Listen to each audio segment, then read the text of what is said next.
to another great episode of the Better Than Sex Sports Podcast. Of course, you know I am the man on the street. How you doing? Happy Wednesday. Happy Hump Day. Pharaoh King. Tim Dog from Be More Careful. What kind of car you get? Because the shit could break down like mine. Yes, ladies and gentlemen, I want to welcome y'all No to damn the show. Chryslers, man. If this is the first time you ever checking us out, this is how we always start our podcast off. We always got to ask the brothers, how's the day? Oh Lord. Pharaoh, man, how's your day, my brother? Before we keep going, man, you froze on the screen, player. Yeah. Nah, Oh, there I'm- you go. You're 'cause back. I'm working You back. because I'm working on something else. I'm working. Okay. He in the Yeah. background. Hey man, you gotta warn them. Don't hurt brother, yourself. Yeah. Hey man, today's good. It's like I said, it's Hump Day.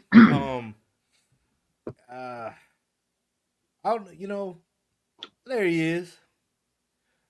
Old Jamaican scepter he is. But no, Man, today was a good Shaka day, man. Zulu. Today's a good day. I swear to you, man, finding peace to do your job and during the evening. I mean, during the mornings.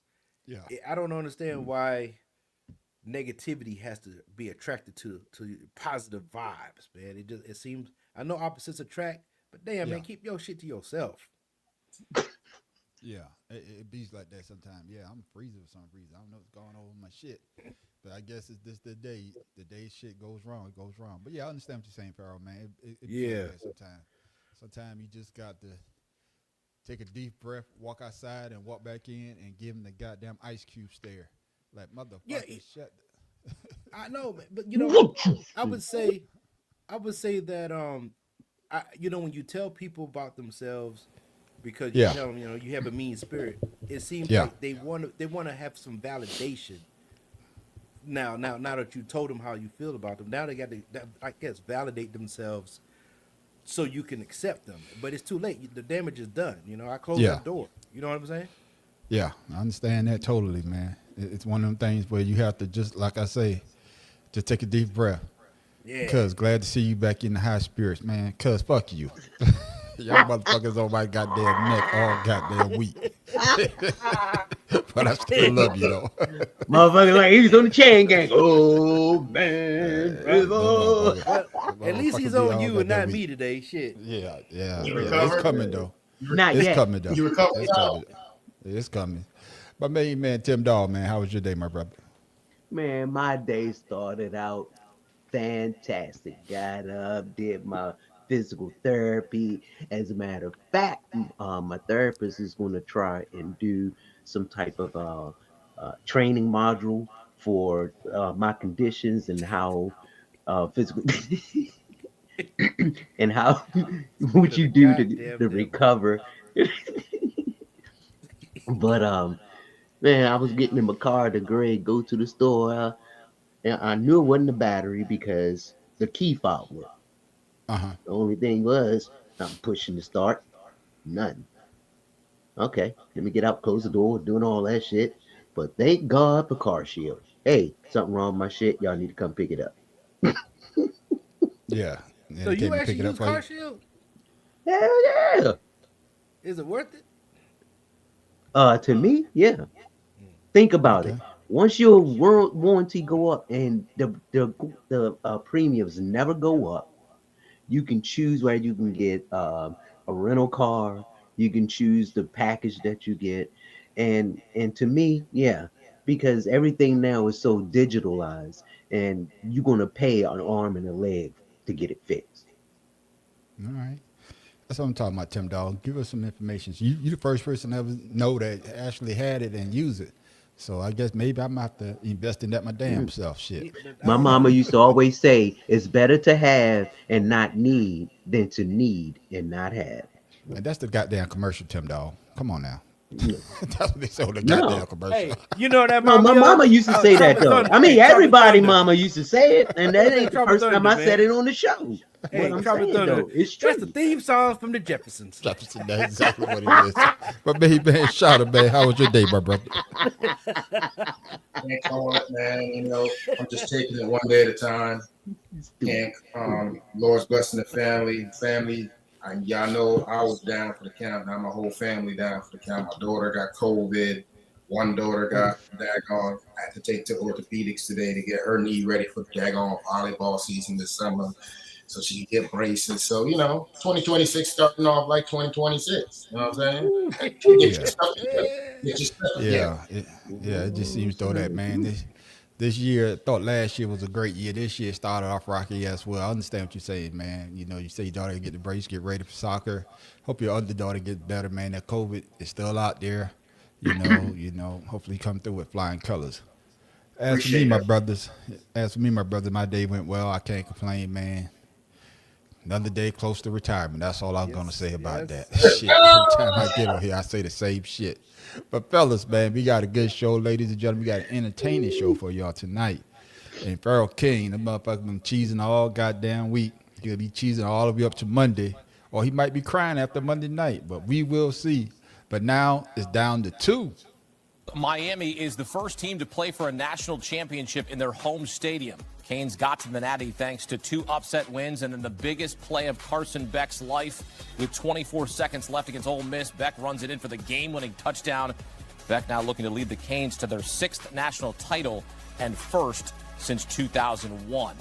Fernando Mendoza looking to lead Indiana to its first title in program history and become the first quarterback to win the Heisman and the national championship in the same season since Joe Burrow in 2019. Mendoza and Miami head coach Mario Cristobal both attended the same high school, so plenty of connections here. Fernando Mendoza from Miami, playing Miami, in Miami. This is going to be South Beach at its finest. At its finest there, down there in South Beach. But before we get into that game, Pharaoh, I'm going to give you your time to gloat because that's what I know you want to do. Go ahead and gloat about your Hurricanes and that win over Ole Miss. Go ahead. I don't have to, man. We already talked about that win, that W that most of you doubters out there and you haters, hated on. Listen, man. Miami is a team that played a tougher schedule than Indiana. I don't care what anybody says. The numbers don't match what they talk about when the strength of schedule. Yes, the numbers don't match. Yeah. Huh? Nobody don't care about that. No, that's my point. That is exactly my point, Chada. It's who's going to show up on Monday night. That's what it's going to be like. So I would say that Miami with the games that they played and the teams that got them ready was definitely a tougher schedule than Indiana, even though they played Oregon. I think Indiana played Oregon, Illinois. I think they was ranked, and then another team. Oh, Ohio State. But they didn't play Ohio State until the end of the season. Yeah. So I'm just gonna say that Miami is a well. I think they're a better team than they would the paper shows. That's all I'm saying. What are they talking about? See, I'm trying to give you a chance to shine. I'm trying to give him a chance to shine and, brag because, you might not be able to brag after Monday. See, you got to take the chance now. See, this you supposed to get on here and like, I knew we was going to whip their ass before when they got on the goddamn field. I already knew what we was going to do. We the best thing since smoke. But see, since you don't want to brag, okay, no, fellas. I don't need to do that. I got you, the fellas. University of Miami itself is a swagger team. Everybody that plays football now is trying to emulate what University of Miami started. So I don't have to go. Okay, fellas, y'all hear that, right? So come Monday, if y'all win, I bet you be a different story. Trying to do? He trying to bring that. Well, he didn't play football in Miami. He played outside the city. Y'all know what I'm talking about. He ain't from Liberty City. He from Hialeah Heights and shit. He from Coral Gables. Raton. You know what I mean? Coral Gables. Yeah, he from Boca Raton where people got money and they fly their airplanes to work and shit. That's where he from. I got you. But shout out, man. How impressed were you with that Miami victory over Ole Miss? Not so much because it pretty much went the way I thought it would.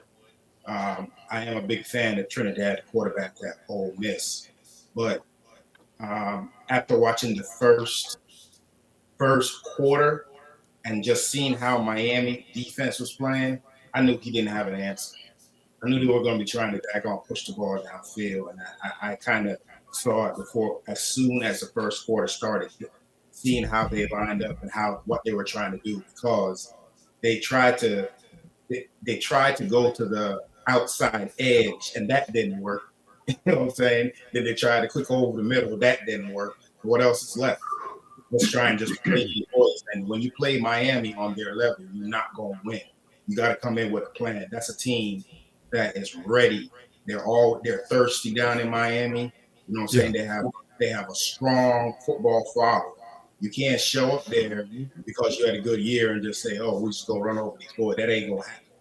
Yeah. So I'm looking forward to the game on Monday. I will say this year, I will eat crow because this is the first year that the Heisman Trophy winner actually proved he deserved the Heisman Trophy thus far. Yeah, he sure the fuck did.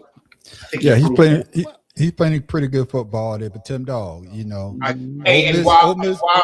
While Pharaoh up there tucking his head to the side, remember, Playboy, remember any given Sunday. So why you and Micah Irvin and all them running around here talking about, oh yeah, we man. you. Hey, man, listen, I gotta go to it. Hey, dog, can I get a bump? That's all I need, man, just for one night. I got you. Hey, Tim Dog, man, how impressed were you with Miami beating Ole Miss the other night? I was thoroughly impressed because Ole Miss is hell. Yeah. Parking $750. God damn. To get a seat on the 50 is $31K. That's with StubHub. That's retarded. But anyway, I digress. It was an interesting game all the way down when old boy ran that in for a touchdown. But I tell you this, I don't care what anybody say. You get Miami in Miami, playing for Miami. I don't give a damn where the fuck Mendoza says he from. They don't have to. It's hey man, listen.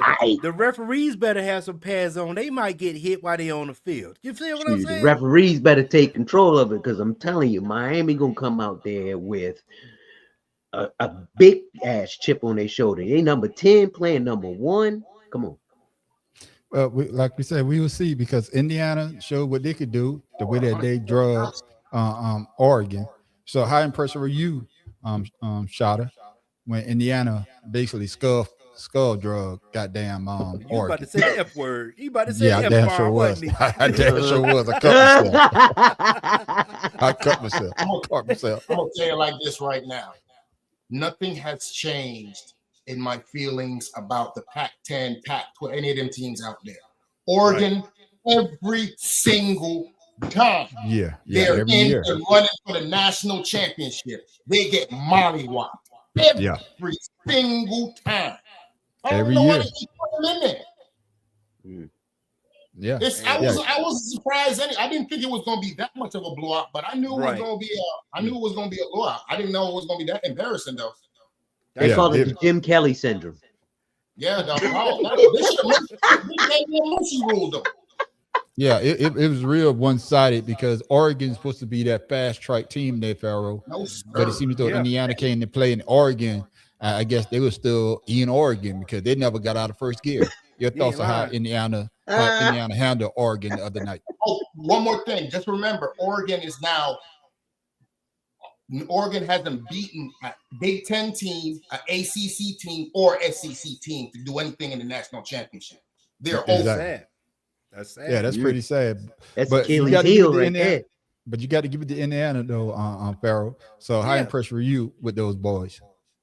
Well, I would say that because of they put like this. Indiana, they have a large score. They have of course their numbers are more inflated because of the conference that they're in, right? Yeah. So they went 8-0, 9-0 in their conference, but they were subpar teams. They were all bottom half teams. Nobody was 500 other than I think Illinois or something like that. So you're running the tables from a stacked team, no doubt, because they got 5th and 6th year seniors playing this game. They got NFL prospects playing against high school college players. College games. What they did. So yes, it's gonna look good because of their numbers in the conference they're in.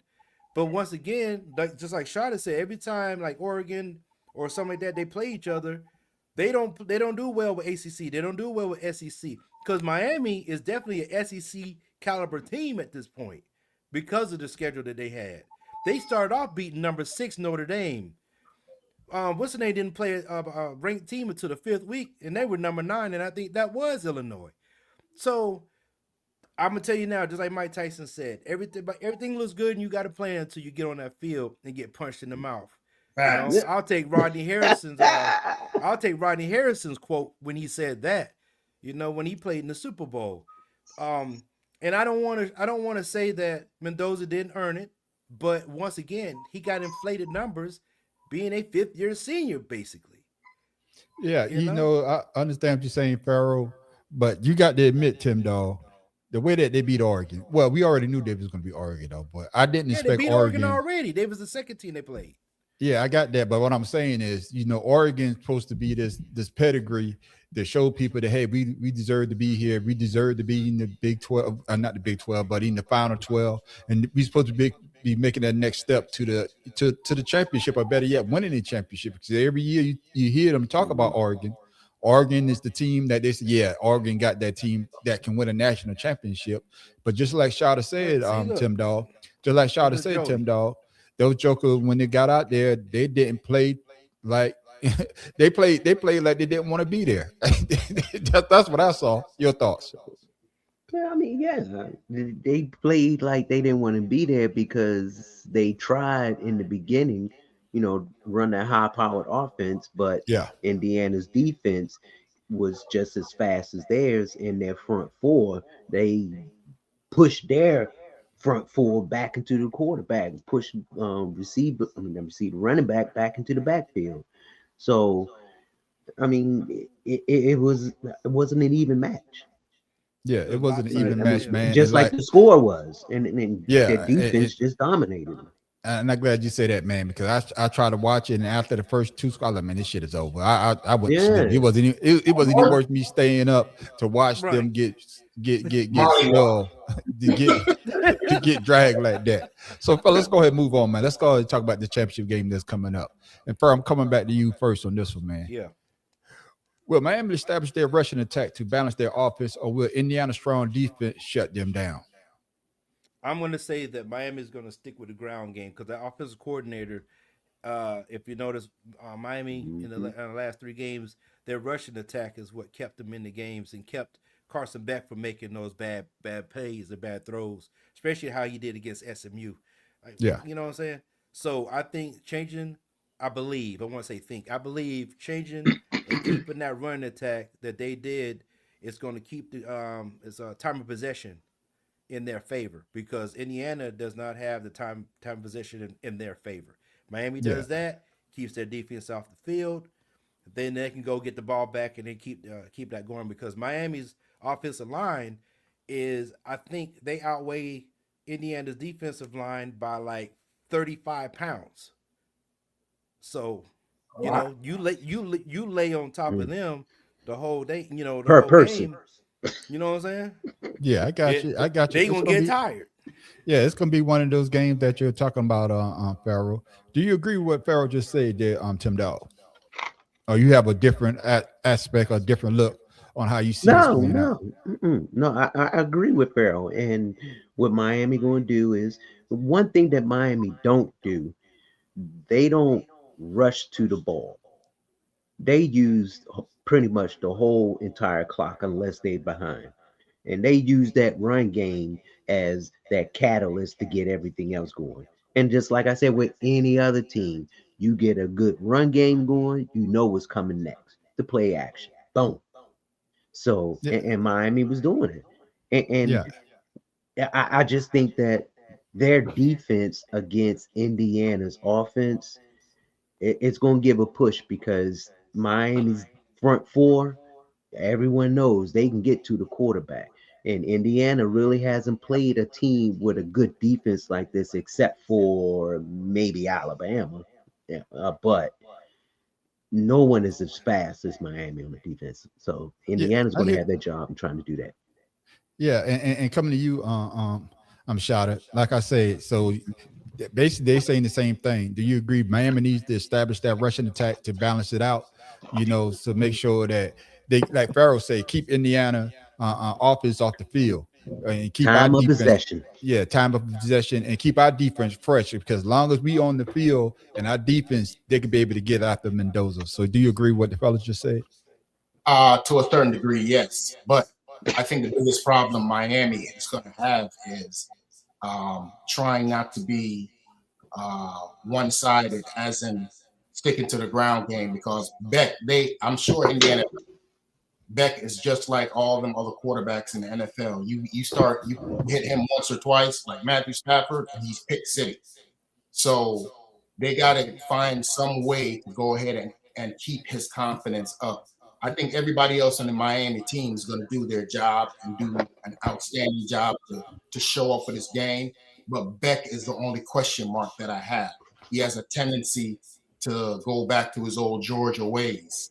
And if they could avoid that, I think they could go ahead and handle this game. Malachi Tony, I don't see Indiana having an answer for that boy. And I'm glad you said. Yeah, go ahead. I didn't mean to cut you off there, Sean. I just don't think they have anybody on their defense that's sidelined and closed hip, open hip enough to be able to stick with him. I don't think. They got some tight end on him. Yeah, and I'm glad you said that. And I'll come back to you, Pharaoh. Because of that, and Shawty, everybody must read my notes because you brought it up. You talked about how Beck and he might want to go downfield. So can Miami avoid predictability and take deep shots downfield to catch Indiana off guard? So I'm going to piggyback off what Shawty said about Beck going back to his old ways because the offensive line for Miami has gaps. And if they could, if in the pass attack, if the Miami front five cannot keep their defensive end at bay, Carson Beck might be that old Georgia quarterback that we don't want. Yeah. So, if I'm gonna tell you now, one interception they probably can get away with. But if they get into the habit of going maybe 2 or 3 interceptions or maybe fumbling the ball, Indiana's gonna wipe their ass out. So basically, you saying the predictability. So that's what you say. If he throws a turnover here or there, he's going to revert back to his old ways. But my question was, can y'all withstand not having that predictability to hit that big play to that big wide receiver that y'all have on your team, especially if you get the run going? Right. No, but that's going to happen because it happened with Ole Miss. He did really good with Ole Miss on that, right? They did especially when they played Ohio State. They were running back and forth. They really did a great job at Ohio State with that same attack. But the problem with Ole Miss was the offensive penalties, the false starts. The false starts, them doing the false starts. That's going to be the predictability is going to be them being disciplined and not do those false starts or illegal man downfield on those screen plays. If they do that, they're fine. But Pharaoh, to that point, that's going to be a big factor in the game because Miami's defense is so damn fast. That's what's going to be a problem. Oh, no, but the one thing that Miami need to stop doing is so many damn penalties. No, I'm saying, Ole Miss, they had 10 for 75 yards. That killed them in the fourth quarter. No, Miami had 10 for 74 and Ole Miss had 4 for 34. Yeah, but they also missed that targeting on Tony. They got the one, what I'm saying? Like, you can't go by what they miss. You got to go by what they put down. Yeah, but the refs, what are refs going to do? Who's going to pay them? Yeah, but we all know how Miami can be. They can be anxious, especially on the defense. You get now they can revert back to that type of shit. Definitely. Yeah, see that's the one thing. And as far as Carson Beck, all he need to do is be disciplined, just like he did with Ole Miss. Like you said, he didn't take any chances of being an old Georgia Bulldog asshole. Yeah. So the coaches have to ring him in. The coaches have to be in his head, make smart plays, make the smart plays. And then when you get that chance, say third or fourth quarter, you take that shot. But right now, you don't do it. You keep Indiana guessing. I got a comparison, guys. If Miami can play like the Houston Texans defense against Pittsburgh, that'll be the key to the game. But you have to also remember this is going to be, this game right here is a big time game. This is more con versus daggone whatever than it was Notre Dame, because Indiana is considered the Midwest, the heart of the country, you know, with all this ice stuff going on. I just hope ice don't show up at the national championship trying to put people in jail. You going conspiracy on us? And I'm glad you say. And I'm glad you say that, Crazy. Shawty, because I'm coming to you. The That's next crazy. question is this: will the crowd play a big part in this game, being that Miami be playing in their home stadium? Oh, hell yeah. Man, listen. What? Let me tell you something, Pimp Juice. Miami so juice out for this game. Bro, I'll be surprised if every single person that is in showbiz or Hollywood don't show up for this game. This is how hyped they are. And I'm telling you right now. Mark Cuban. What if Mark Cuban goes and buys a bunch of seats for people from the Midwest? Listen, he can do whatever he wants, but you know how they do down in Miami. They don't have to be in the stadium, Pippin. They don't have to. That's true. I was about That is to. true. So Hey, what you think about it, Tim Dog? You think that, you know, being on, because this is just the first time I think college football team is playing on their home turf. And with that being said, does that add added pressure though? You know, more pressure because you playing at home on your team. So how do you see, will the crowd be a big part of this championship game? I said it earlier. Indiana's going to be in trouble because it's a home game for Miami. People going to be. I remember going to University of Miami when Miami lost the Orange Bowl. People were still partying, not on the campus. I'm talking around Little Havana, South Bay, everywhere. So right now they celebrating regardless of who's going to win or lose, and that energy is just going to come to the stadium, and that energy is also going to be with the players. Yep. Yeah. What do you say about it, Pharaoh? Absolutely, 1000%. Hell yeah. The thing about it is, Mendoza went to the same high school as Cristobal, but you think Cristobal is going to worry about some Heisman Trophy winner that went to the same high school when he actually is a national champion himself? Hell no, he wants that 6th championship. So no, that team is ready to play. I just want to answer one question that I've been searching for. What was Cristobal's problem with the dude that hugged him from the back? I didn't understand it. Because the game wasn't over. The game wasn't over. He was acting like they had won the game. And what happened when Trinidad Chaplins got out there? They damn near got a touchdown. Yeah. So the guy was celebrating too early, and Cristobal was pissed. He's like, "Hey man, and you can we ain't winning yet. The game ain't over yet." Hey, it is what it is, but I hate the fact that he had to act like that though. He had to just go, hey, wouldn't you? I mean, the game's not anything. The way you coach, you would do the same thing. Yeah. I know you, Shawty. You would do the same thing. We ain't done yet. Get the hell on. And I think that's what it is, because we done seen some. What was that thing? The big thing they show every time with the bands on the field. They thought they won the band. Doug Flutie. Y'all remember that back in the day? The Doug Flutie play. No, that was the Doug Flutie play. But the other play was the bands on the field, and the dude ran it back. So the game ain't over till it's over. You know what I'm saying? With that being said, remember when they kept bringing the damn stage on the field. Yep. Yeah. That was in the NFL game. Yeah, and just like when just like a perfect example, the San Antonio was playing Miami. And they brought the thing out. They started bringing the damn rope out so they could have the championship. And what happened? My man hit that damn shot. Ray Allen, the big ass shot from the corner. And oh shit! Now we got to take. And the fans was in the car. I mean, in their cars, couldn't get back in the stadium. Exactly. Nope. Exactly. In the arena. But with that being said, let's flip to the other side of the ball. We got to talk about Indiana. And I'm coming to you, Tim Dog. How would Miami handle Mendoza and that Indiana offense? Keep them in the pocket. That's all you got to do. Keep him in the pocket, because once he gets outside and scrambles, I mean, he's pretty much like, in most NFL quarterbacks, he still keep his head down the field and he'll get rid of the ball or he'll run it. So Miami's the outside pass rusher is going to have to stay their lane, not allow him to get outside of it. Yeah, stay in that lane, and of course, hopefully their offensive line, like Pharaoh said, that the offensive line is not the same size as the damn Miami. And Shada, your thoughts, man. Mendoza, do you agree with what Tim Dog just said? Man, look, I don't know nothing about this Mendoza kid other than that his mom's in a wheelchair and they're all on this thing about him being smart and being an Ivy League guy and this, that, and so I'm telling you like this right now. These commentators piss me off. These cats act like this one white quarterback sitting there and going to school for this and going to Ivy League like he is the heir apparent. Bro, we have plenty of black quarterbacks that do that. I can't stand when they do that. That's one of the reasons why I hope Miami mollywop they behind. Because it's almost like they're giving Indiana the daggone national championship already.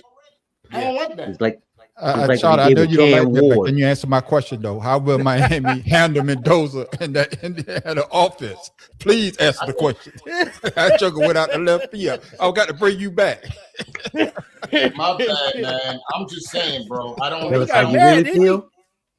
Tell us how you really Miami, feel. Miami will handle their anything they throw at them with everything they got. I don't think there's nothing that they're going to put out on the field that Mendoza and the offense is Miami's not going to be ready for. It's just about a matter of basically the defensive backs not making those wide receivers get separation. Once they do that, it's all over.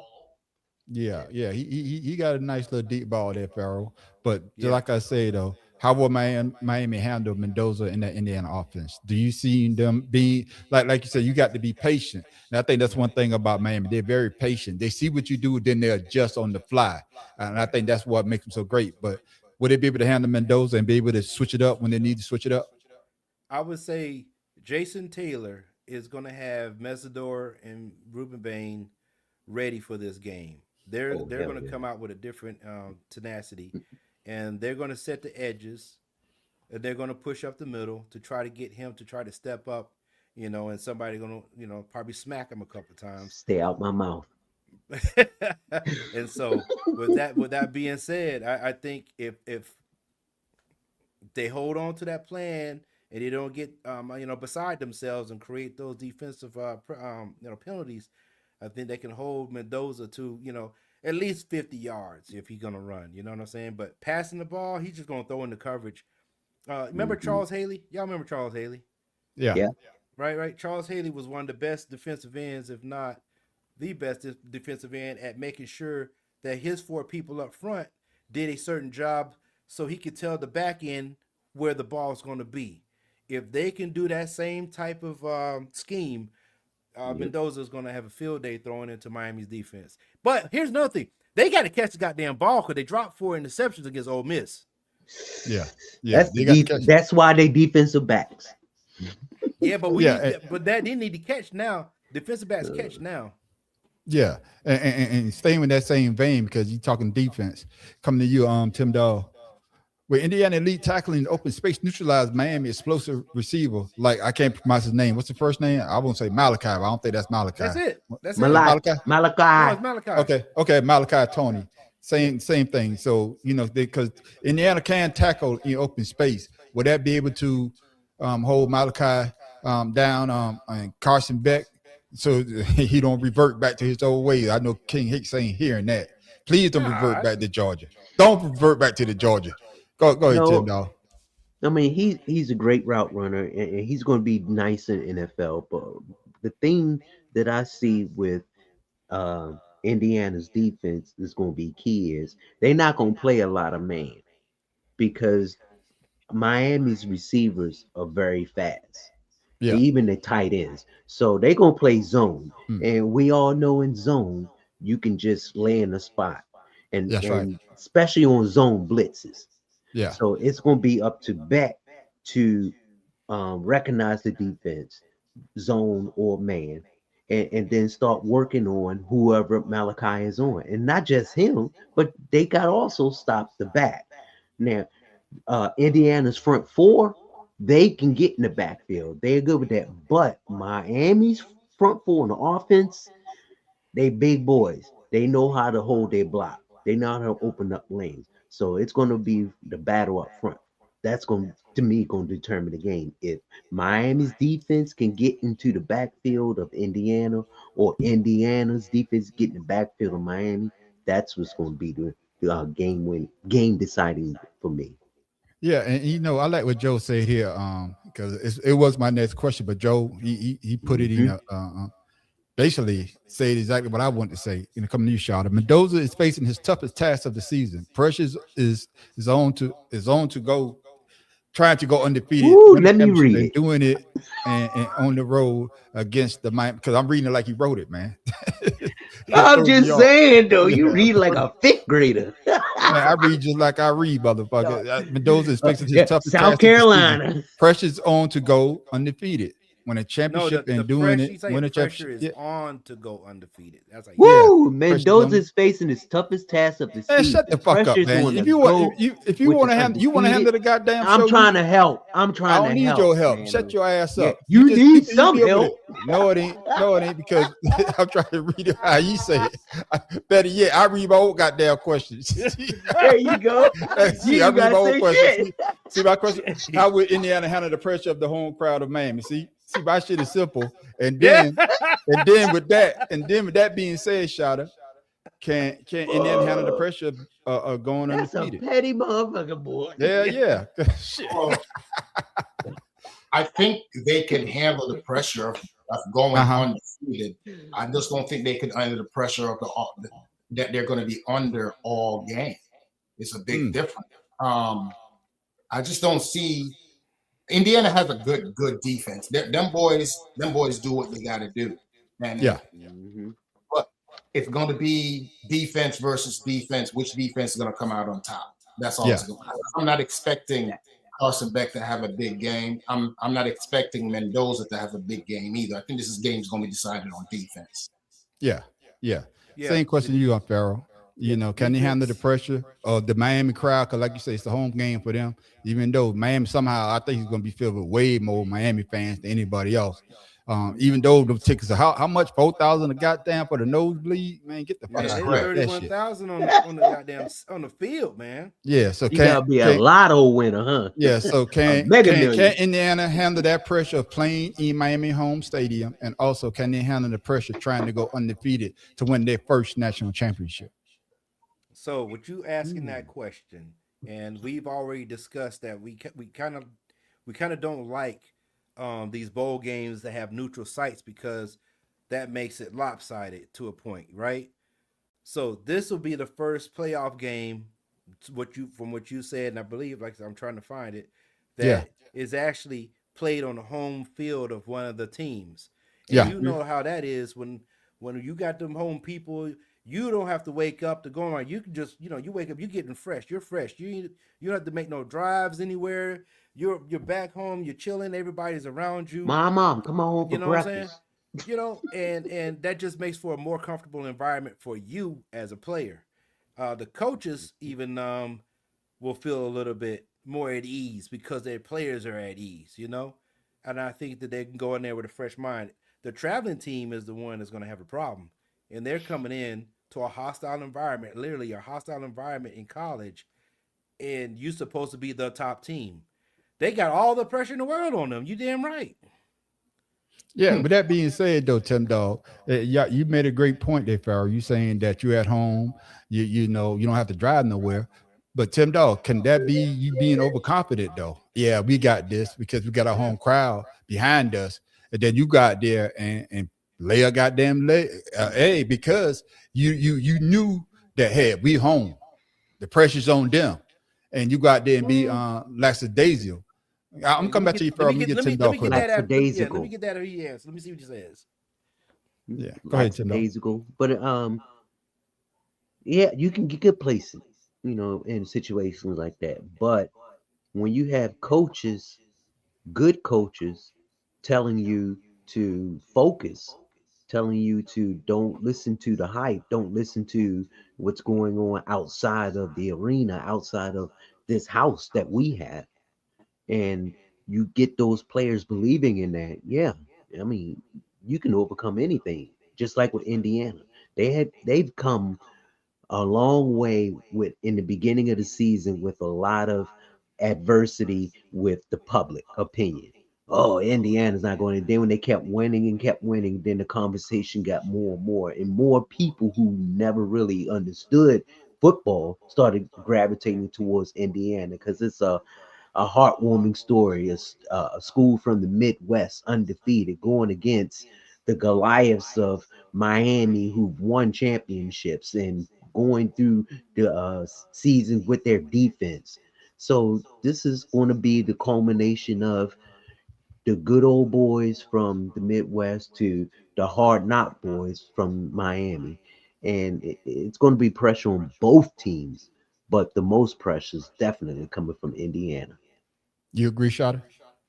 Yeah, I think Indiana's going to be under a little bit more pressure than Miami Mhm. because of the fact that they have the Heisman Trophy winner and the Yep. undefeated season.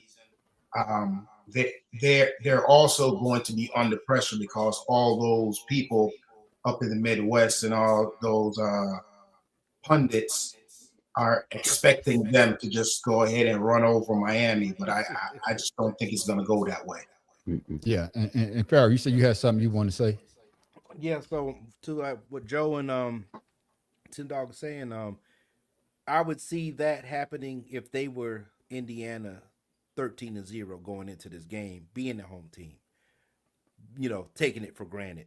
But with you being number 10 and you got a bid to come in and you've proven yourself these last 3 weeks, no, I don't think they're gonna be lax. They still got a mission Mm-mm. and they're gonna go out there and they're trying to it's like a shark feast. They're gonna go out there and try to get some blood.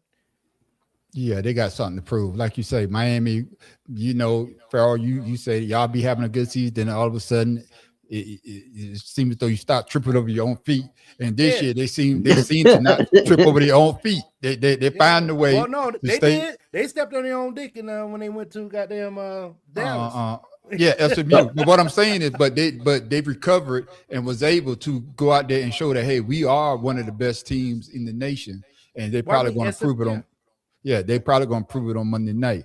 And speaking of great coaches, yeah. man, good conversation, fellas. Speaking of good coaches, this coach, man, say, man, I'm done. Mike Tomlin stepping down as the head coach of the Pittsburgh Steelers. That's the latest from our Jonathan Jones. Tomlin fresh off a 30-6 loss to the Texans in the wild card round of the playoffs, extending his postseason losing streak to an NFL record 7 games.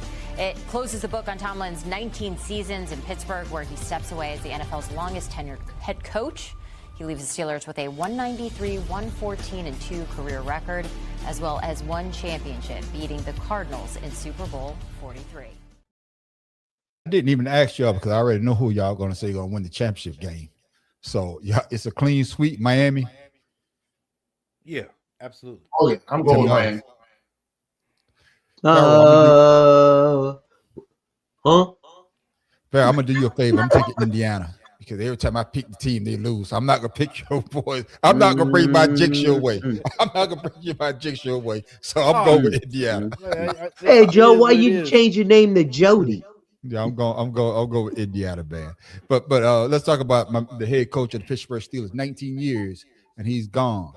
Farrell, what are your opinion on Mike Tomlin stepping down?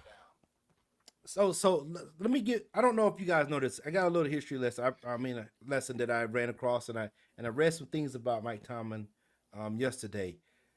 Do y'all know in 2007 that Miami Dolphins interviewed him, right? Yeah. All right. So they was doing the Rooney Rule type of thing. Then they ended up hiring Cam Cameron, and they went 1-15 that year, right? But when that happened, Pittsburgh Steelers was like, hey, I think he was an offensive coordinator for like 1 year in Minnesota. They're like, hey, come up here, we're gonna interview you. And when the thing was, they heard that Miami had said they don't want Mike Tomlin because he had a good interview. They just thought he was too hip hop for the era. So Pittsburgh went and got him. And lo and behold, what the record stands for itself. But with that being said, and you're looking at the Rooney Rule of he wasn't a Rooney hire. You see what I'm saying? Because they had already went through that process. They got him because they wanted him. Mm-hmm. Right? And so we look at the Rooney Rule as a DEI type of thing for the NFL, when most of the times it's just giving people a fair shake that deserve the chance to go in and get an interview. And plus, coach liked them too. But that's the thing, right? So yeah. Here you go. You got Bill Cowher, won, championship. He brings you a championship, Mm-hmm. both with Ben Roethlisberger. Of course, Chuck Noll got the 4. But, he got a legacy. He got a legacy. Not a losing season. So I believe this man knows what's coming, and he's stepping out on his own, so it doesn't happen like what the Ravens did with Harbaugh in firing him. Yeah, and I think he did. I think because after that was a blowout, man. I didn't even watch that game. Yeah. I was like, this shit is ridiculous. I started doing something else, man. Up. Yeah, out of Well, all they got the 23 points in the fourth quarter. yeah, out of all the games, all the playoff games that happened this weekend, that was the worst one out of all of them. But coming to you, Shawty, man, what were your first thoughts when you heard Mike Tomlin step down as the head coach of the Pittsburgh Steelers? I wasn't surprised because when Harbaugh got fired, I was like, dang, Tomlin might be next. And when this happened, I was like, oh, God, they really made me a prophet out this month. This month stepped down. Mm-hmm. But you got to understand, man, this is not something that should be just glossed over as far as historically. Number one, he's the youngest coach in the NFL to win a Super Bowl at 36. Mm-hmm. When he got that job, I remember when he got that job and everybody on ESPN and all them was talking about, oh, he don't have no experience. He's not from the pedigree from Parcells and all this. They were He trying couldn't to win, you know what I mean? You know what I'm saying? They literally, that first year, Mike Tomlin went through hell because everything he did was questioned. Yeah. And I remember because he wasn't like Coach Kyle. Avid football. I mean, I love football, but back then I was playing it and loving it. But I'm just saying, man, it was just crazy how they treated him, and for him to go and do what he did with Pittsburgh, not a single losing season. Bro, how many coaches in the NFL has ever done that? Don Shula probably. No, Don Shula had a couple of losing seasons. Don Shula had a couple of losing seasons. Yeah, he had a couple of losing seasons. But Tim Dawg, what were your thoughts about when you heard about it, man? And I like what you said there. I think it was you, Pharaoh, that said that he stepped away. And I think that the respect that the Pittsburgh Steelers had for him, I don't think they would have fired. I think he could have still coached if he wanted to still coach. Yeah. But I think he's decided it was best for the team for him to step down.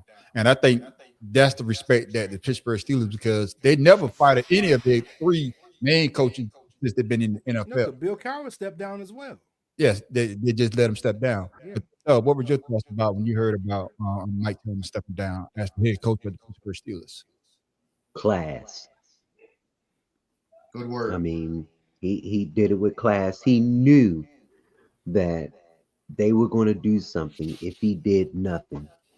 So just like tradition, just like the coach before him, and the respect that the family has for him and what he's done for that team, this was class. I was like, all right, because we all know he was going to go, but the way he did it, that was nice.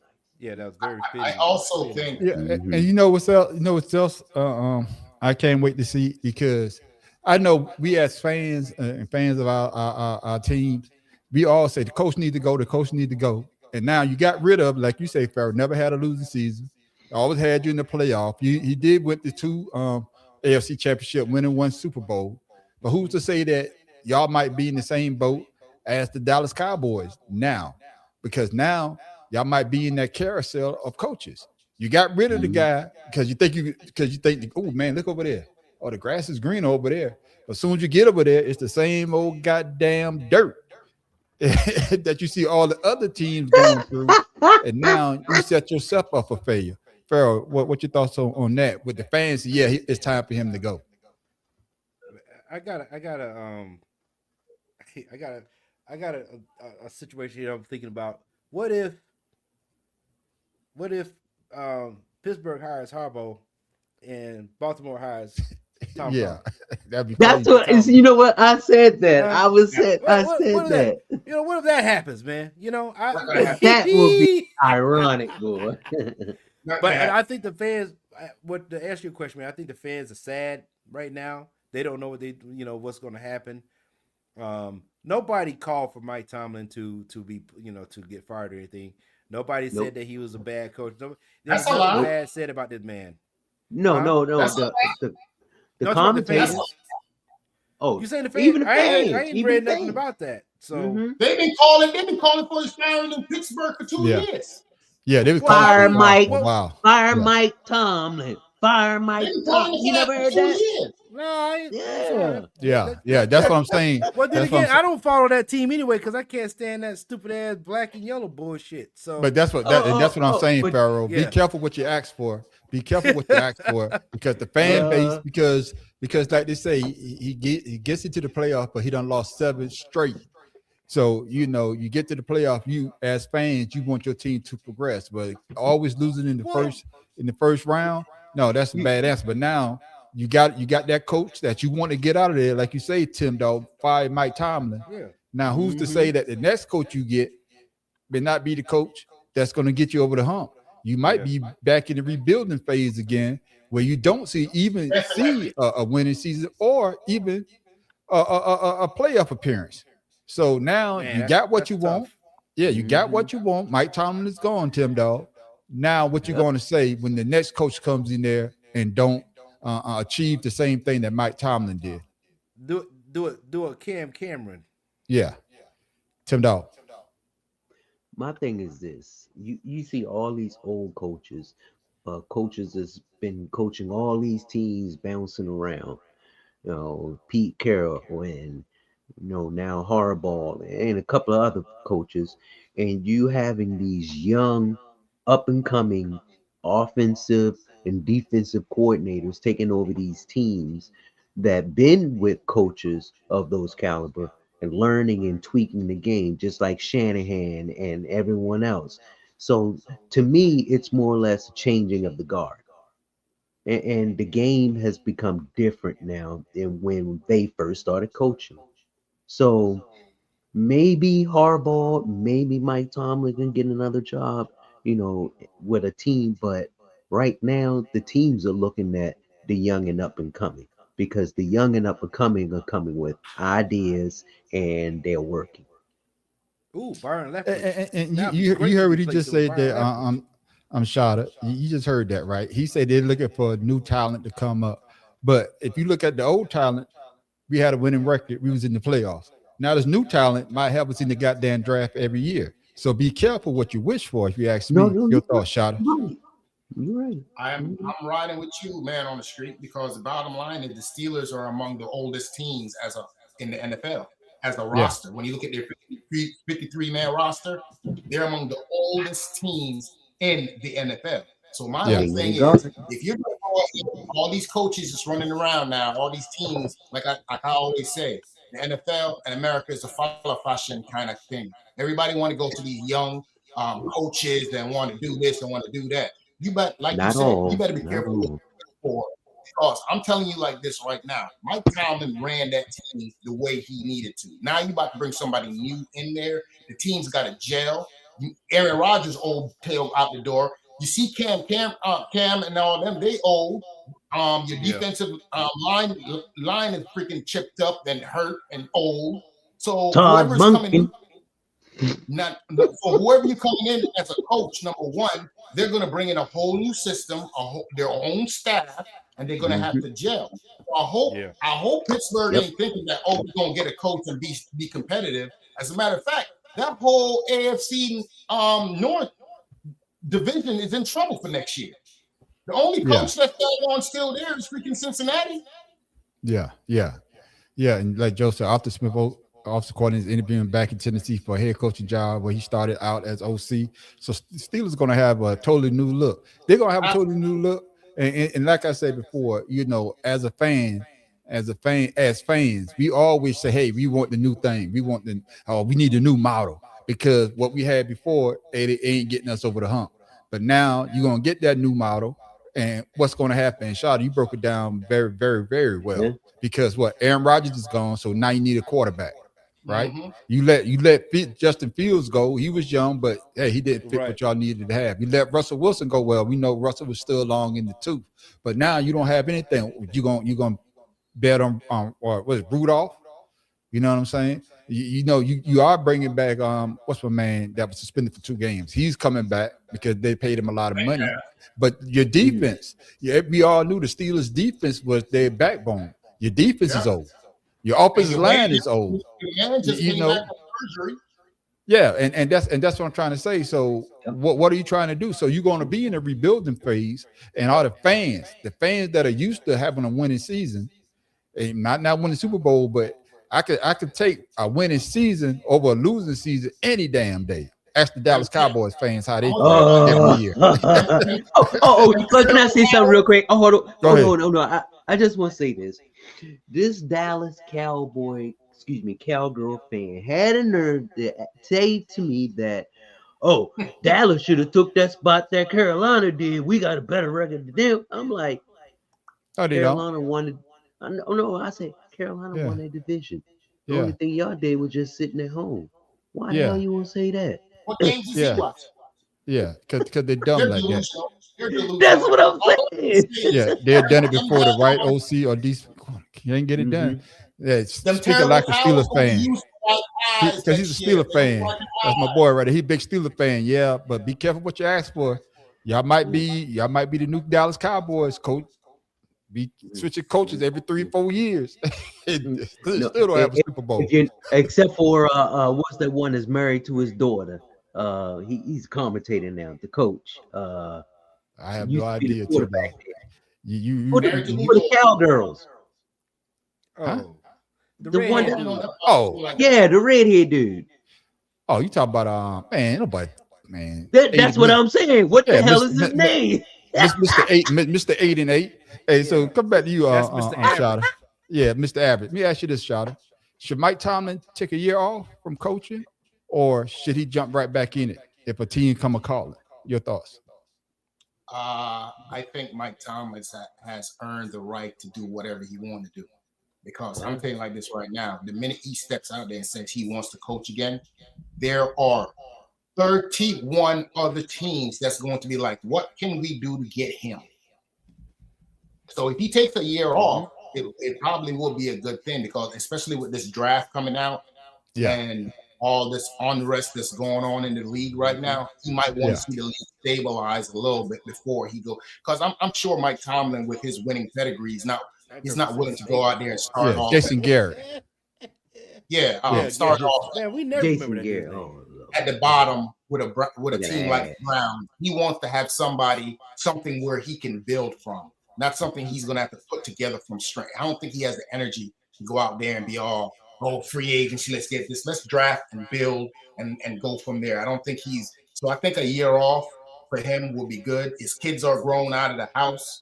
So it might be time for him to spend some time with the wifey, just have some fun. And, you know what I'm saying? Just relax and recuperate. Yeah. Farrell, your thoughts, man. Should Mike Tomlin take a year off or jump right back in the side if a team come a calling? I'm almost thinking he might want to do a Jimmy Johnson, man. You know, he has that personality. He doesn't have anything to prove. Right. Yeah, that's true. That's true. And it's like, why stress yourself when you had the accomplishments you need? Just do a Jimmy Johnson. Go talk shit all day. Jimmy Johnson did went to Miami, though. He did went to Miami. No, what are you talking about? Jimmy Johnson? Yeah, he went to Miami. After he left Dallas, he went to coach Miami Dolphins. Yeah, he did, but you don't count that. No, I mean, he's from Miami because he, you know what I'm saying? He just went back home to, pad his pockets with some more money so he can get that damn restaurant off the ground. But I guess what I'm saying is, but he did get back out there. He got back out there in the football streets to try to get that magic again. But but I understand what you're saying. I mean, though. Joe Mike Gibbs Tomlin did the same thing, but it didn't work out. You know what I mean? Yeah, but and he went. What I'm saying. That's when he went to racing. So don't do like them. He went to racing. Go to a team and not do well. Just go ahead and chill. Yeah, because he doesn't have anything to prove, Tim Dog. But like Farrell said, he don't have anything to prove. Hey, he don't won a Super Bowl. He never had a losing season before. Who's to say that you go to another team and now that record that you have is out the window? So do you think that he should take a year off, or should he jump back in the saddle if somebody come a call him? I'm agreeing with Shada. I can't believe I said that. Whoa. Anyway, he has the the pedigree to do whatever you want, go wherever you want, and take a year off. Survey the land, kick your feet up, maybe spend some time with the family, the grandkids, great grandkids, and relax. Yeah. And then, once you get that out your system, because once you're a coach that long, I don't think you really want to stay out, especially if you're a good coach. Yeah. And there'll be people who willing to, accept him and under his terms. Yeah, and like I say, man, whatever he do, man, like he earned the right to do what he want to do, and I agree Yeah. with you, Shada. Absolutely. I want to see him get back in there, man. 'Cause I think he's a hell of a coach, a great coach. And like Joe just said, Sean Payton took a year off and threw his hat back. My bad, me read it right, $10. Ass mouth took a year off Yeah, and right. threw his hat back in the ring to coach. But I don't think Tomlin will be lucky as Peyton because, like you said, you want to go to the right This situation. motherfucker be missing words and everything. I disagree with Joe. I disagree with Joe on that for the simple fact that Mike Tomlin is a no nonsense coach. He ain't gonna let nobody come in there and run his locker room. He's never been that coach. Sean Payton is more of one of them good old boys. I want to do this with this. Mike Tomlin don't play like that. No, So, Yeah, and I definitely opposites. And I think Tomlin want to go to a team that's on the up and coming. I don't think you want to go to a rebuilding team because, No. like you say, even though he was one of the youngest coaches, now he's one of the oldest coaches. Now you know what I'm saying. You don't want to go through that situation to be like Pete Carroll. Pete Carroll went to a situation where they're rebuilding, and he didn't even last a whole 2 years. See what I'm saying? So you want to go to a situation. The best thing about the Pittsburgh Steelers job is that the Pittsburgh Steelers was already built to win because you had Roethlisberger, you had worthless Antonio Brown at that time. You know what I'm saying? You had people asshole. You had a defense, and I think that's the situation that was perfect fit for him because just like the Pittsburgh Steelers, like you say, Shad, he's a no nonsense coach, and the Pittsburgh Steelers has always been a no nonsense team. But hey, we will see, man. So I think no matter what he does, if he jump back in there, man, on the street and took a year off, he's gonna get the bag. Yeah, I think so too. Shit, y'all hear with your boy? They say he want $20 million a year. Ooh. Harbaugh. John Harbaugh. He said he wants $20 million a year. He wants he wants to pick his own general manager, and he wants complete control of the team. Hey, yeah. He'll get it too. Now I don't know if you're gonna get that shit now. Okay. He's visiting with the Giants today, so we don't know. We will see. Fellas, I know y'all probably was wondering, man, who the hell is the young lady that I sent y'all. Hope y'all got a chance That's my girl, man. to Miss Lynn Jones Turpin, because she's catching a lot of flack about what she said to the head coach of the Jacksonville Jaguars. Man, it was a fantastic game yesterday between the Jacksonville Jaguars and the Buffalo Bills. It took place in Jacksonville. It was back and forth in the fourth quarter, and then the Bills finally scored. Jacksonville, the game ended on an interception by Trevor Lawrence. That was, of course, Jacksonville fans were, saddened by that. They won the AFC South.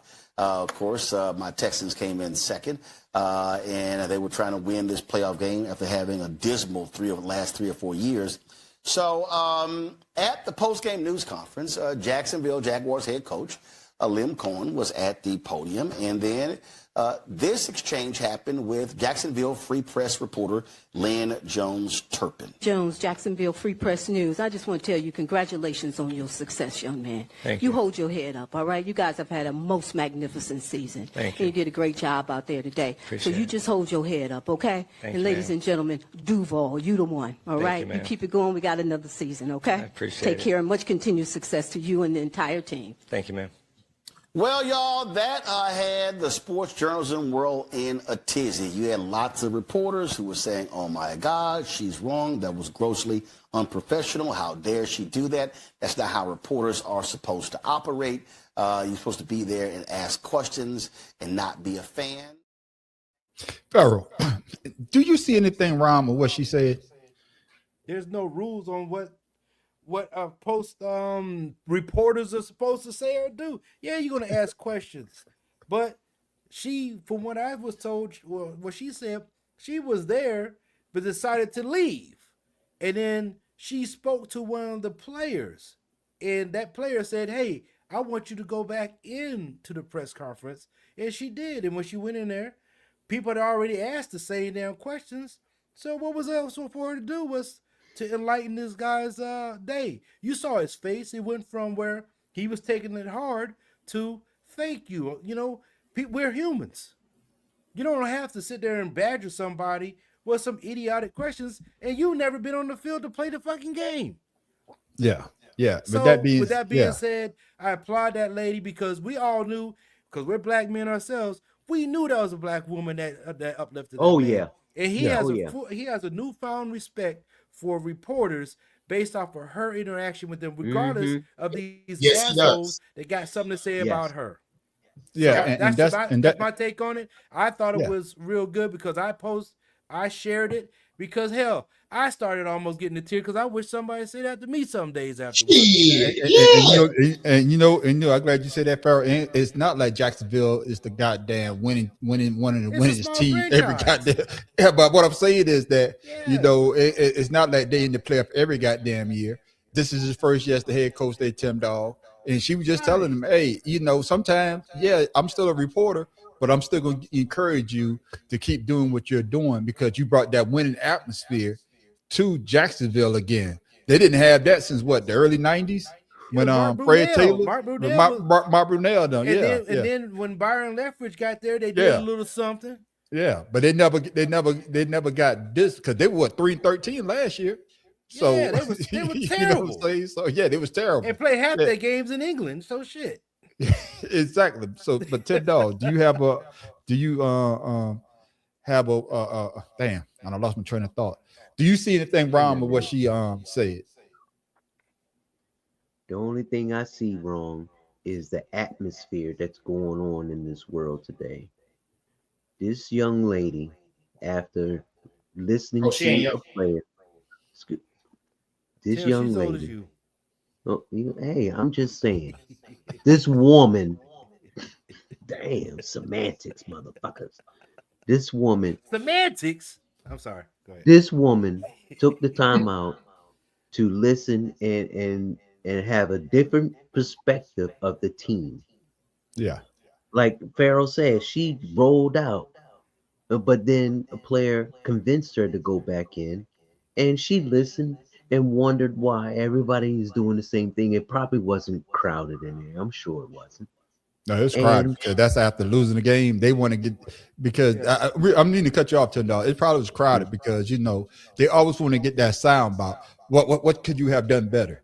You know, you understand what I'm trying to say? Yeah, but what I'm saying yeah, is go ahead. Everybody's doing the same thing, Exactly, and exactly. she just went up and wanted to congratulate him on being a hell of a season, a first year coach, and look at the people who said that this was wrong.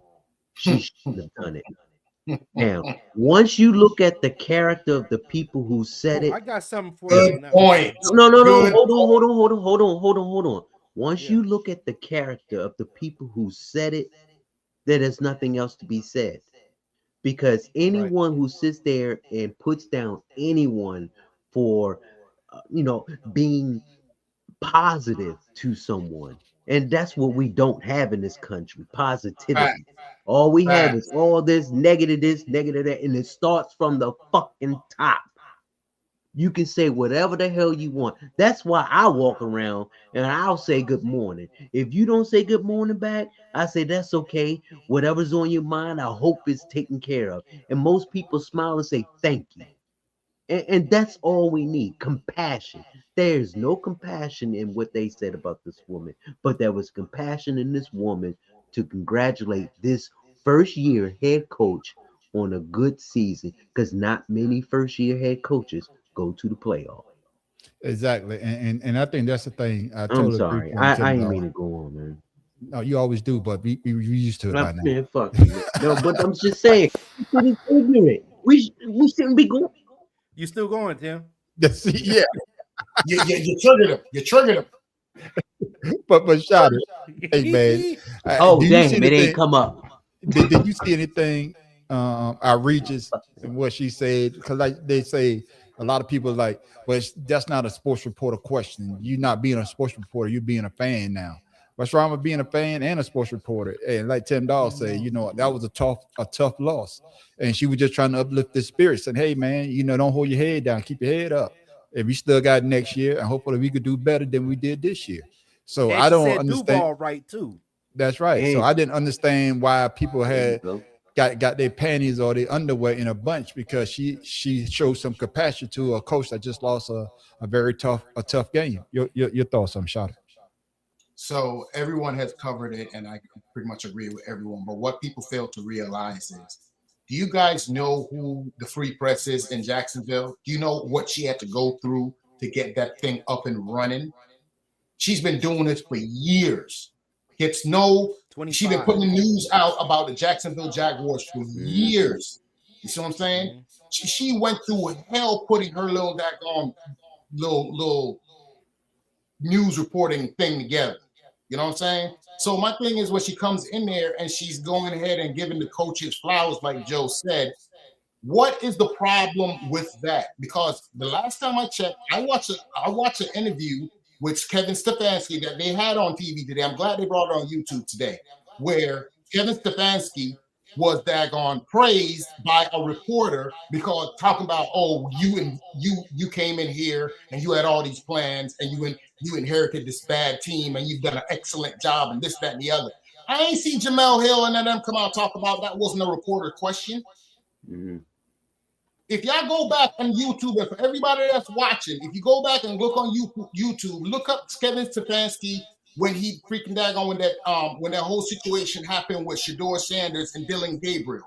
And the reporter came in there and specifically gave him his flowers, a male reporter, and nobody had a problem with it.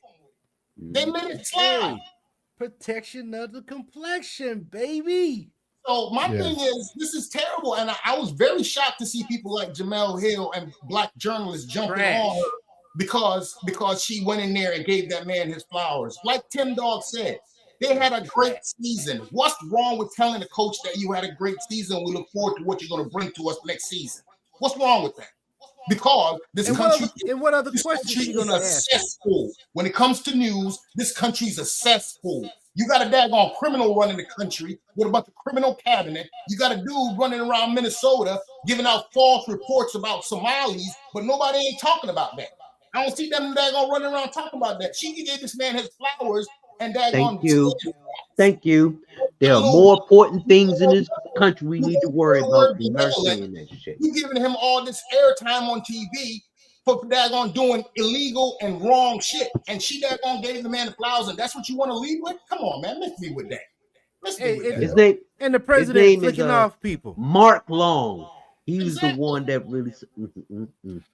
No, I'm with Shada on that because Jamil Hill, she chastised that woman in the beginning until she found out that she was the head of a black newspaper. Then she wanted to give her flowers because she found out she was a black woman. But before you even did your research, like, why are you, like, Jamil Hill, come on. You've been fired because of stupidity. So I was real mad when I saw her name daggone. Yeah, that was trash, man. That wasn't a reporter's question. I'm like, you got some nerve. I'm gonna say allegedly. Mark Long. Allegedly, No, she was fired.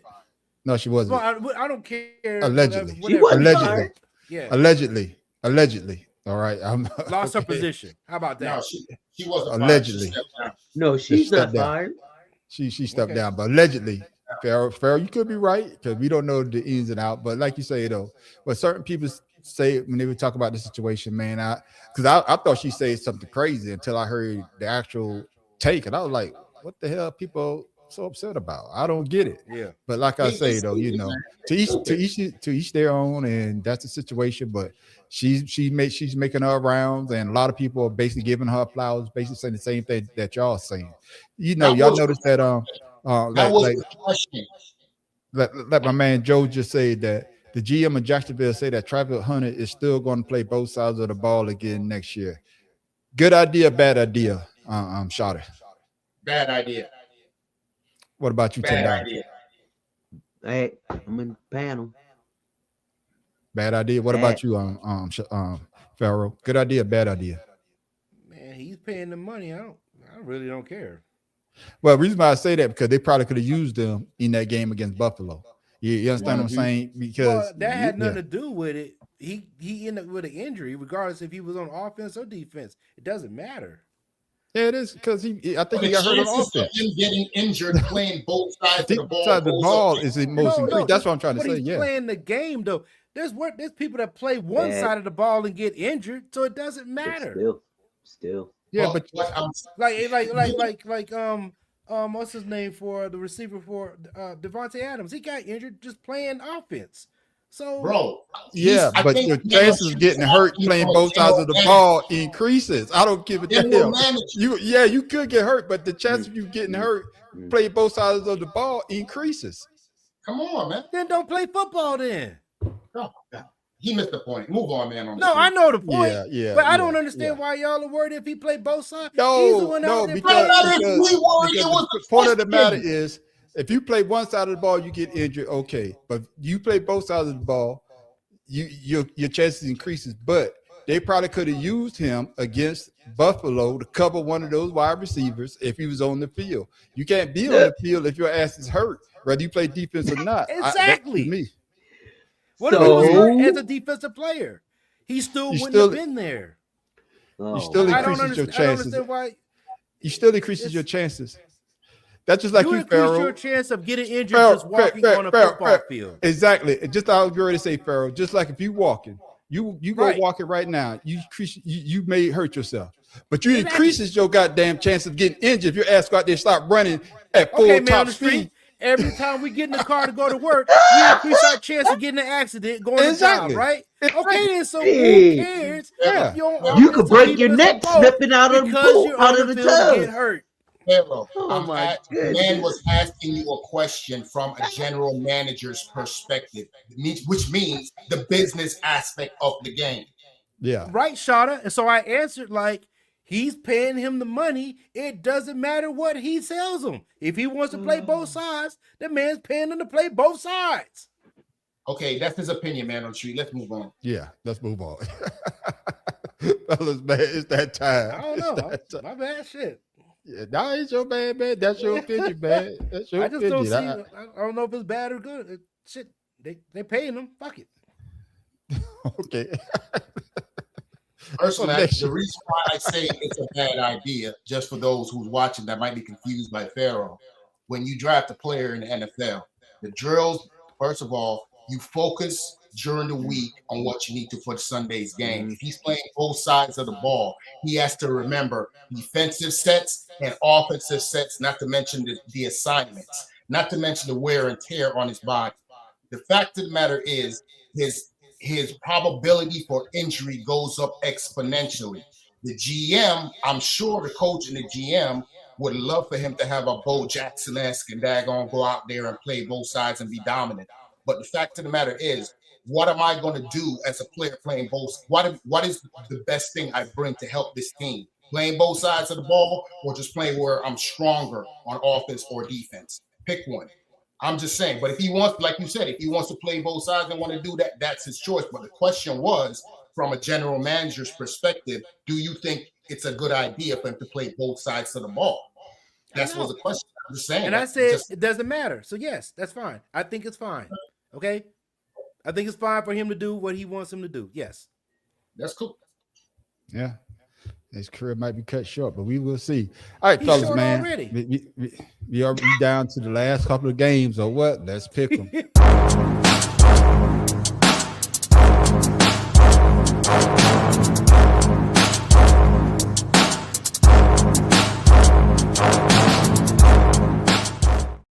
And see, that's why that lady gave that man his flowers, because she got tired of hearing questions like that. Next.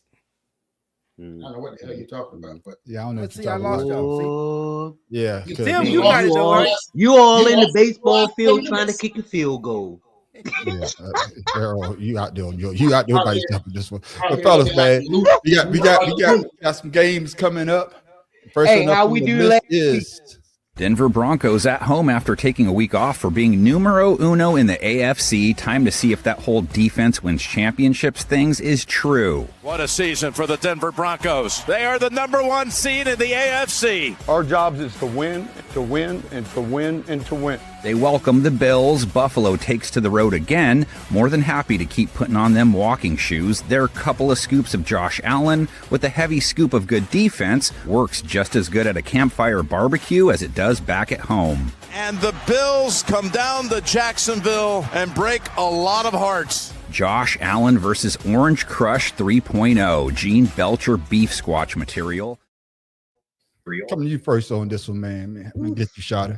Can Bo Nix handle the pressure of that defense of Buffalo, and how would it look if they get into a slugfest?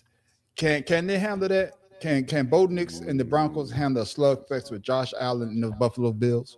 Yes, they can. They've proven that they can. The problem in this game, I think, for Buffalo is their defense is chipped up, number one, and their defense have never been really that great this year, period. They've been squeaking by in a lot of these games. Technically, they should have lost that game. But I'm going to tell you like this right now, they're going to mile high. They went from freezing cold, snow, rain, and now you're going to have to deal with light daggone breathing up there and deal with daggone all these different daggone schemes that they're going to be running. They're there right now. Milano and them linebackers, they're going to be dead tired by third quarter. I promise you, because Bo Nix right now, he is feeling it and he's got the legs, and I'm telling you right now, Buffalo's going to be Buffalo. Nobody wants to see them in the Super Bowl because they're going to lose. That's what they do known for. So let's go ahead and cut that short and Don't do them like let that. Haley go ahead and have that baby. Shout out. I'm gonna push Jim back Kelly to you on that. syndrome. I'm gonna push back to Jim you on Kelly that. syndrome. They do want to see him they do want to see Buffalo in there because they want to see Josh Allen in the Super Bowl. It's not about And Buffalo that's why- Bills. It's about Josh That's Allen. Buffalo. They really want to see him in the Super Bowl. Yeah, they want to, but guess what? He ain't gonna go. Okay, then. Same thing to you, Farrell. Are the Broncos actually built to win a slugfest, or have they benefited from a favorable stretch of games? I'm gonna take that latter one with what you just said with the benefit of the schedule of games. They want, just like how Shada said, they want Denver to be good this year. They want Buttface to be excellent. He got his quarterback. You want to make it look like he made the right decision, getting rid of Russell Wilson. And I think Buffalo themselves were supposed to be the favorite team going to the playoffs and going to the Super Bowl anyway this season. Yeah. So Them and the Ravens. with that being said, the defense of Denver has to control the offense of Buffalo. Josh Allen himself is going to carry that team because there's nobody else on offense other than him and the running back, and the 5 people that's blocking for him if they block for him this game. But with that being said, too, the Denver Broncos are 3-9. They're 3-9 against the spread as favorites for this season. So Yeah, and I think they got Buffalo. I think they got Buffalo a point to win. yeah, I think Buffalo is- Broncos are 1.5 favorites, but okay. But like I said, they're 3-9 as favorites. So Yeah, I got you. with that being And though- said, I think Buffalo has the tenacity to overcome them. And with this week off, and Bo Nix, I'm not really sold on Bo Nix, man. To be honest with y'all. Yeah, same question to you, Tim. Dog. I think the more Is pressure's it going on to be a slugfest, or have they benefited from a favorable schedule? The only thing I really see against Buffalo defense is their run game. And Denver, they have a pretty good run game. If Denver can run the ball and do it well, which they have been, and I always say to this other team to get that play action, the only difference is that Buffalo's defense and the secondary is good. Now, Bills, their secondary is one of the top in the league, whereas Denver receivers are like third or fourth in the league. But it's going to come down to that secondary with Buffalo, but it's going to be that interior line of Buffalo, excuse me, of Denver, getting those run games that's going to really break down Buffalo. Yeah. Buffalo's run game is not that good. Their defense is not that good. I agree, man, on the street, and Tim Dog. But I just wanted to shoot in there. When you look at both of these Mhm. teams going into the game, Yeah. think about this fact. Denver have two running backs who run completely different. Not to mention Bo Good. Nix. Both of them. Good. So they have a three-headed running attack. Not to mention Bo Nix is actually throws the ball better outside when he's scrambling rather than sitting in the pocket.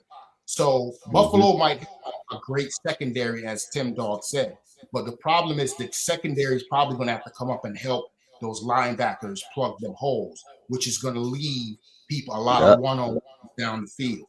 So they're And really lead going to and they're move really that going to secondary forward. Mm-hmm. yep, they're going to be tested in this game. Are you going to put 8 in the box and stop the different kinds of runs, or are you going to let Bo Nix beat you with his arm? Either way, Yep. Buffalo's defense is going to have their hands full. Let me Especially ask in you that this, run Shouter. game. Let me ask you this, Shouter. Do you trust Josh Allen to win a go home game, more than Any other Bo quarterback Nix? left in the playoffs? Yeah. Then Bo Nix. Well, I'm talking about Bo Nix right now, though. You know what I'm saying? Because Bo Nix is playing at home. He's playing with house money. Josh Allen, he don't win on the road. He don't win one. Now he got to go on the road again. Win or go home. So do you trust him in this atmosphere to win this game in Denver? No. I don't trust them to win this game in Denver because it's going to be a completely different atmosphere. For one, you have to understand these are two teams that are known for losing. Well, Denver went and won, but Denver lost a bunch of Super Bowls too. They're the two lost 3. teams. They're two teams that have been to the Super Bowl and have gotten crushed in the Super Bowl. So that much we could throw out the window. But right now, I think Sean Payton being there before and preparing his team and winning one, I think Sean Payton and the John Elway connection versus Jim Kelly and the Buffalo connection, because that's what the game's going to turn out to be, Jim Kelly versus John Elway team on Sunday. And that's what it's going to boil down to. Tim Dawes, same question. Do you trust Josh Allen in a win or go home game more than any QB left in the playoffs? Not more than any QB in the playoffs, but more than Bo Nix. Okay. I always say experience counts. Experience always counts. And we all talk about this Josh Allen. He always loses, and but each time he loses, it's with a different team. And now you got Denver. And with Bo Nix being young and fresh, never really been in this situation like this before, and the experience of the coach can help him, but it's all up to that player to execute. And to me, I would think Bo Nix would crush under the pressure. But like I said, Denver's defense, their pass defense, and their blitzing defense is phenomenal. So they can do one-on-one and get to Bo Nix and frustrate him. So I say against Bo Nix, but anyone else, nah. Yeah, your thoughts on Farrell? Nah, Josh Allen is going to be too much for Denver. I see, like Joe said, I see Allen moving past this, going into the championship game. I won't say with ease, but I will say that, with a 1.5 deficit, that's too close of a game to call, and they could easily win by a field goal, just like most of the games have been, other than the Houston game. So I see them moving on. So here's my question to the panel: you think that Buffalo has a chance to get past both Houston Broncos and the Houston defense? I don't see them. I don't see them being able to run the tape to go to the Super Bowl running through both of those defenses. They're not going to be healthy to take both of them defenses down to go to the Super Bowl. I don't see that happening. Man on the street should have worded it different, more not rest of the quarterbacks in the NFL, but against his opponent and maybe who he faces next. Bo Nix, he definitely going to ruin him. But when it comes to Houston and CJ Stroud, it's once again, it's all about that experience. Now, defense, Houston's defense, they're good. Them boys can get to anyone anytime they want. But at the same time, you have a quarterback who's been there and you blitzing Josh Allen, because we know Josh Allen will beat Bo Nix. I'm saying it, predicted, guaranteed. But once again, Josh Allen. I worded my question the way I worded it because of I'm just saying, because if Josh Allen,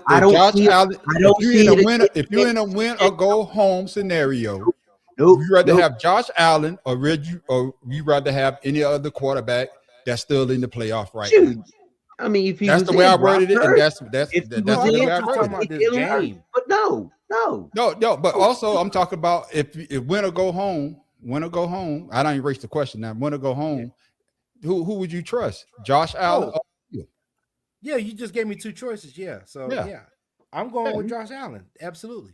That's what I was. They all saying that right now. Oh, you said I worded the question wrong. So I'm just answering right now. But he hasn't gone anywhere yet. So right now, yeah. Okay. Now, I don't want he could lose tomorrow. He could lose this weekend. I want them to skip a week so they can play a game and stay in goddamn Denver. That's what I got quick question, yes or no. If Buffalo loses this weekend, is it fair to say the era of the Buffalo Bill has officially underachieved? And the reason why I'm saying that, because they say they couldn't get past Patrick Mahomes. Patrick Mahomes not in the playoffs. Baltimore didn't make the playoffs. Cincinnati didn't. Burrow didn't make the playoffs. So there's no excuse for them to say that if Josh Allen or the Buffalo Bills doesn't make it to the playoff, are they an underachieving team, especially that those powerhouses didn't make the playoff this year? Farrell, yes or no? I'm going to say no, because I think they played above par with less people than they had in the past. They had better teams that they lost with different players.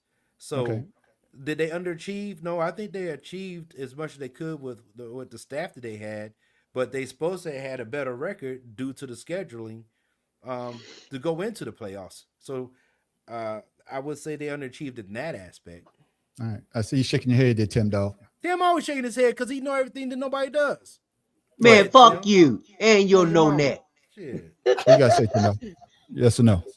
I'm going to say, yeah, they underachieved, because even though Josh Allen didn't have all his players, Josh Allen played the games.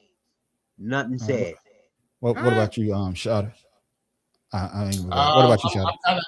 I'm leaning towards Pharaoh's thinking. I think underachieve, meaning this is their best chance to win a Super Bowl. Yeah. And if they don't win it, it will be underachieved. But as far as everything else, like Pharaoh said, they've had a ton of injuries this year. You know what I'm saying? And number one, they don't have the playmakers like they used to. So they did play an excellent year of football to be in the position that they're in. But if they don't win, they would have underachieved, because those other teams are out the way now. You're looking at playing against a pretty much a rookie going into the playoffs. So you go. All right, so who you got? Who you got, Shada? I'm going with the Broncos. Tim Dog. I'm going with the Bills. Yeah, I know who I'm going with. This shit, you don't even have to ask me. Shadow's by himself on this one unless Joe gets with him. Yeah. I'm not fucking with ass mouth. No, y'all know I'm not fucking. Hey, what was the score for last week? For who? They got, I mean, for the playoffs. I'm just saying. For Buffalo? No, for the panel. You know, the man on the street. So yeah. No, we're just picking teams because we're just picking teams. So would that be Buffalo for Joe? We all picked Houston. We all picked Houston to go, and Houston won. The man on the streets, what's it? JJ Shada, the man on the street, Matt Professor picked New England, and I picked Chargers, so I'm out on that one. I picked Green Bay. The rest of y'all picked Chicago, and then we all picked Philadelphia. Yeah. Thanks, motherfucking birds. Man. And then the man on the street watching us on TV. We all picked the Rams. Yeah. And then on top of that, fellas, Next up, the team that beat my team. Oh, they're going to play those goddamn Seahawks. Seattle Seahawks rested and at home, 2 games away from making the final dance. That stadium is going to be crazy town. Fans are ready to put Spinal Tap to shame. Get ready to hear those vocal cords crank to 12. Jump. Keep rolling. Keep going. It's one louder, isn't it? It's not 11, it's 12. Picture Randy Marsh in that Little League episode with Bat Dad. I didn't hear no bell. San Francisco takes to the road again, headed north again. More than happy to get back in the ring again with the Hawks for a 3rd time. Purdy keeping her alive. Brock Purdy walks one. It is Tonjes. Touchdown, San Francisco. So here we are again for the 3rd time. Hawks-Niners met week 1, bookended at week 18. Both games low-scoring affairs, each team tasting victory once. Seattle taking the division sealing game to end the year. Tim Dog, come to you, man. Is this Seattle Seahawks team better than people think, or are they overachieving at the right time? Right now with San Francisco being hurt and all that with the line and with their tight end, I would say they are peaking at the right time. They are good. They got some. Their defense is better than what anyone says, and that was a good defensive game that between them two. But Seattle is going to be too much for Purdy. I already know that. Yeah, and I'm glad you said that, Tim Dog. Shout out. How much pressure is Brock Purdy under? Is he under a lot of pressure to prove that he's more than just a system quarterback in this game? He's under mad pressure. Mr. Irrelevant. Hell yeah. He's under mad pressure. And your boy, the GM for the 49ers, under mad pressure because remember, the 49ers have been the daggone team to go in the NFC for the last couple of years. It's always been there. And Seattle and whoever always take them out. So the thing that I'm looking at right now is health. The health of the teams. The teams are not max health. The defense that Seattle has right now, I don't see the 49ers being able to shut them down for 4 quarters, not with the 12th man and that crowd up in Seattle. I just don't. McCaffrey doesn't have enough for Zach Charbonnet and Walker. I don't think so. I just don't. I don't see how, especially with George Kittle's being out with Achilles. That's a big loss for the 49ers. So it is a big loss for the 49ers. Pharaoh King, what do the 49ers have to do to hold Sam Darnold in check? Once again, I'm going to go with my pray. They're not going to find gold in goddamn Seattle this weekend. I promise you that. Sam Darnold, to me, should be MVP of the league because he took 2 teams to the playoffs in 2 years. Hey, thank you. And can I have some? No. With that being said, man, no, the Seattle is a team to beat in the East. I mean, in the NFC.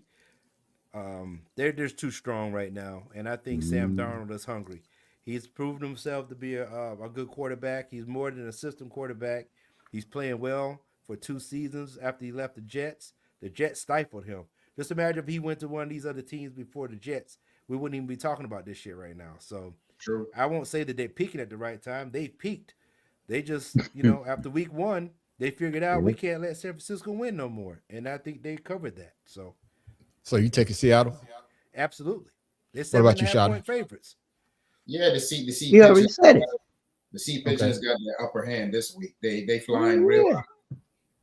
Tim Dog, and if I'm not mistaken, man, I already said it. San Francisco had the most give me the C injuries out of everybody, even to make it this far with the roster that they have with injuries is still amazing. Sea chickens. give me the 49ers, man. I think it's gonna be yeah, I'm going with the 49ers.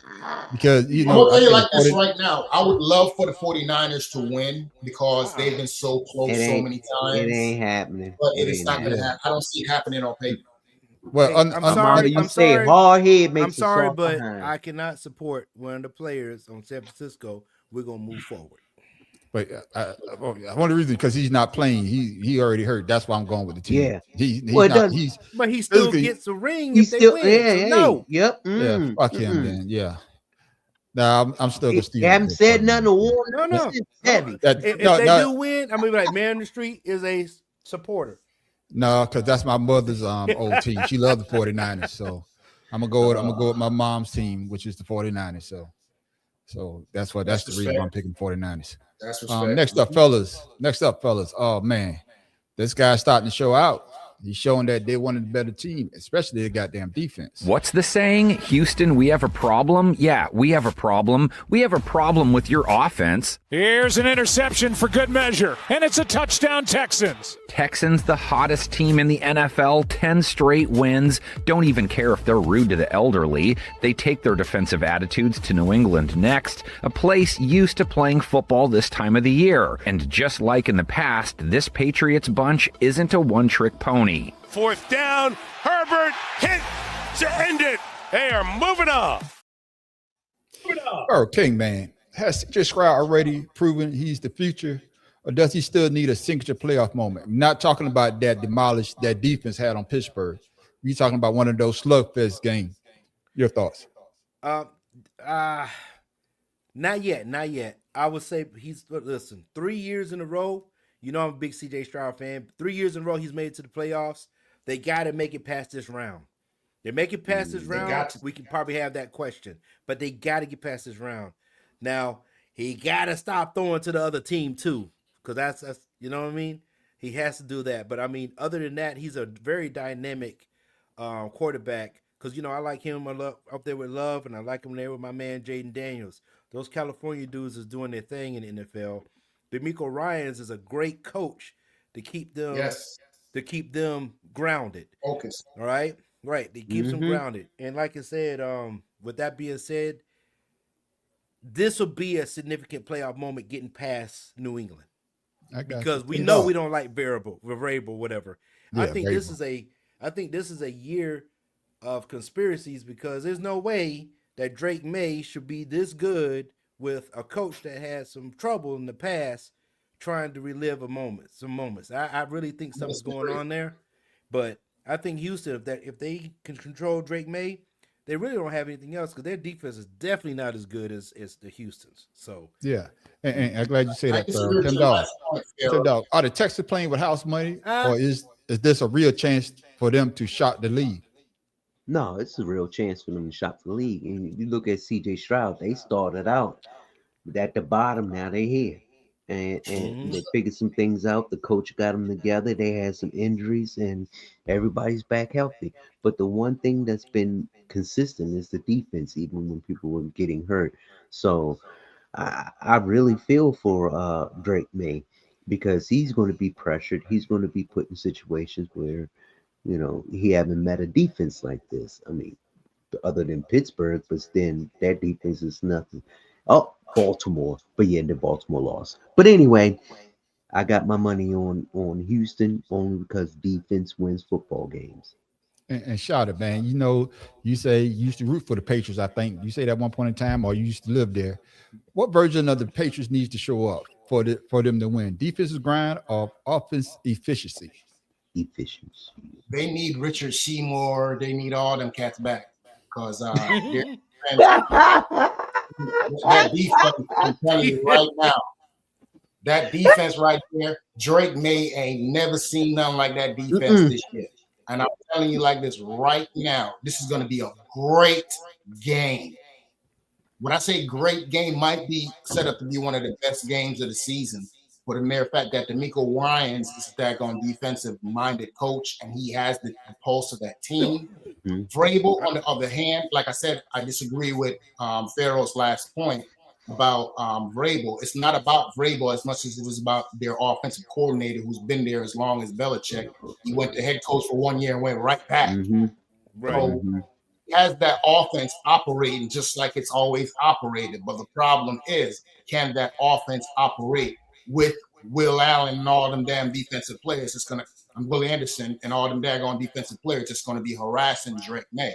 We're going to see if Drake May could deal with the pressure this weekend. Can I add to what you're saying, Shada? Can I add to it? Yeah, man. This is what the Patriots faced when they played the New York Giants in the Super Bowl. That's the type of defense they're coming across right now. I agree. So we all rolling with the Texans this weekend, or anybody? Oh, hell yeah! So New England's the only 3-point favorite. So yeah, I'm rolling with the Texans, man. That defense, and we all know why. But to the point Drake Mayday. That's why. To the point it's not about Drake May. It's just the fact that when I look at their defense, and just like Farrell said earlier, as long as the CJ Stroud don't throw the ball to the other team, as long as he plays the position the way he's supposed to play, I think they got a great chance, because defense do win championships. As long as I can keep your damn team out the end zone and y'all kicking field goals and CJ Stroud not turning the ball over and getting touchdowns. And what the defense had, how many turnover points last week? 14 or 20? How many points did they have for turnovers? 14. I know they had like 2 of them, right? Yep. You know, 14 points for turnovers. No, two. Yeah. Two. Ran back. Yeah. 2 that's what I'm saying. For touchdowns. And then I saw a fumble. I thought I saw a fumble. Somebody big. No, it's a fumble. Yeah. Recovered for a touchdown. Yeah. And 2 picks. It was a pick six and a fumble picked up by the defensive lineman ran in. Yeah. So, But like I said, man on the street, you and Farrell made a very, very good point. CJ Stroud, and I think CJ Stroud and freaking Jordan Love suffer from the same situation. Whenever they get up in games or they feel like they're in a game, they go out there almost lackadaisical. Like the defense is going to come out there and save them. I want them to go ahead and go out there and go for the jugular. Play the game, right? like Just go take it. Stop going out there and we're up 7-14 points, and it's like, oh, okay, 3 and out. Okay, we'll get back. And then when they score, then y'all come out and start playing. No, cut their throat. Put your foot on the neck. Right, because they lose close games because of that. They lose too many close games because of that attitude. And I think they need to go in there, like Shada said, go in there, beat them up, slap them around a little bit, and then maybe fourth quarter. You know what I'm saying? Fourth quarter, we can sit back. Yeah, and speaking of being slapped around, because I already had this written down, just like the guy say. I was like, damn, Green Bay about to go play whoever. But then, they call him the Iceman. The Iceman had some ice in his veins, Shotter. LA Rams make another more than welcomed road trip. Forget defense wins championships. They're out to show that it's all about that O-face. It's been kind of par for the course. Matthew trusting his guys delivering in the critical moments. They are in Chicago, pulling the curtain back at halftime at last week's Bears-Packers game. I started writing the intro to Green Bay, Seattle.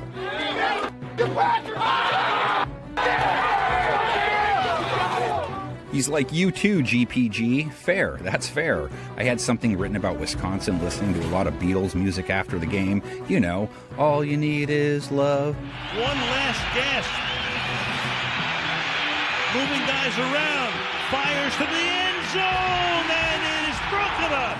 I was going to set up Sam Darnold facing a secondary that picked Caleb Williams off twice, held him to a 71 rate, held Chicago to 4 for 6 on fourth down tries. That Williams' whole ludicrous thing about arriving late because his clothes and time have to coordinate finally caught up to him. Interesting decision, to say the least, by Caleb Williams. And then, all of a sudden, I felt a chill in the room. Bears fans love it. The colder, the better. It means the Iceman has arrived. Plays like this have made everybody go, this guy is just one of one as far as his ability. Yeah. Iceman, yeah. Shout out, I know that's your favorite quarterback in the league. But come to you first, shout out, man. Are the Rams quietly dangerous, or is this playoff run just smoke and mirrors? That's a good ass question. It is. Do the Rams have the full stat? Are they healthy? Devontae's back and everything? Or did he get injured again? Yeah, Devontae's back. He's back. Devontae's back. They have full. Okay. This game right here, Green Bay gave them the schematics to beat Chicago. It's just a matter of there's only one thing in this game that makes me nervous about picking LA, even though I'm still going to roll with them. Matthew Stafford, when he gets hit, he has a tendency to turn the ball over. If they could keep him from getting hit anywhere around his legs and stuff like that, upper body's fine. But I think anytime you hit Matthew Stafford from the hip down, his feet get real skittish, and that's when he starts throwing picks. Mm. The Bears are a very opportunistic defense, so he can't afford to be daggone having no overthrows or behind throws or nothing. He's going to be on it, and he has the ability to do that. But Matthew Stafford, just like he has the ability to win the game, he has just a strong ability to daggone give the game away. I'm going to go with the Rams because I want to see my man Devontae get a ring, but they have an uphill battling with this Bears defense. This Bears defense is real. Yeah, they're real, and that's a good question. Pharaoh, are the Bears ahead of schedule, or is this exactly where they should be right now? I'm taking this with that question. I'm taking this as the Bears have made a similar run as what Washington did last year.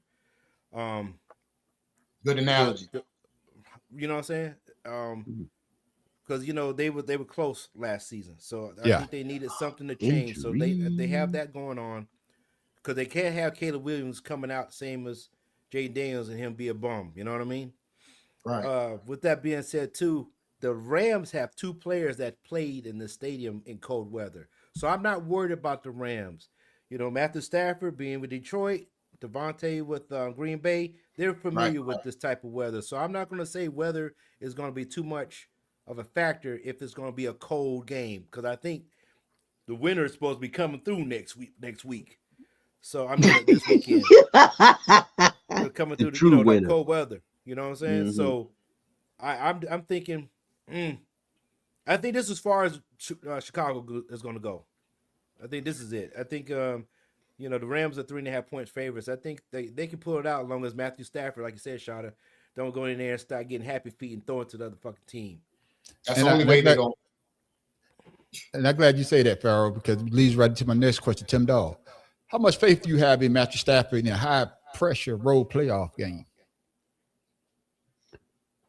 I have more faith in Sean McVay making the right plays, calling the right plays, than Ben Johnson making decisions about the defense. Now, Chicago has a good defense. Chicago does have a good defense, but I always say experience counts. And between Caleb Williams and Ben Johnson, and Johnson, he has a good coaching core, but Sean McVay's been with him longer and they know more. So I'm going with the Rams. So basically saying you have more faith in Matthew Stafford and Sean McVay. Okay, there it is. Yeah, I say Sean McVay than more so than Matthew Stafford, because he's only going to execute the plays that McVay put in. I got you. I got you. That this is not the defense this season for Chicago. Hasn't been the last 2 seasons of defense that Chicago has, because they fell off. The last year and the year before, they had like top 5 defense. They didn't have a top 10 defense this year. Yeah.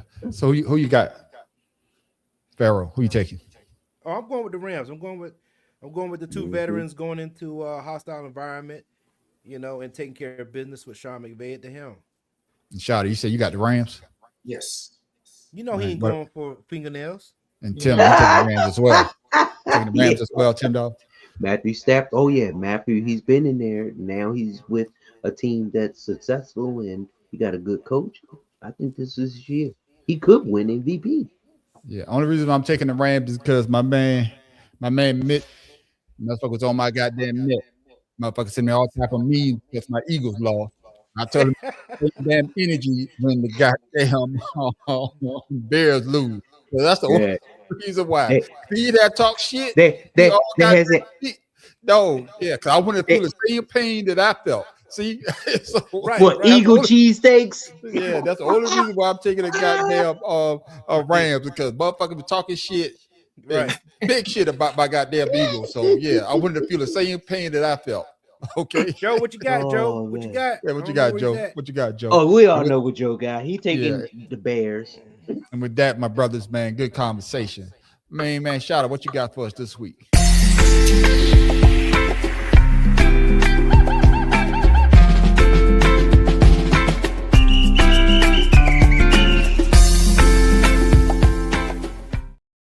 What you got, Shada?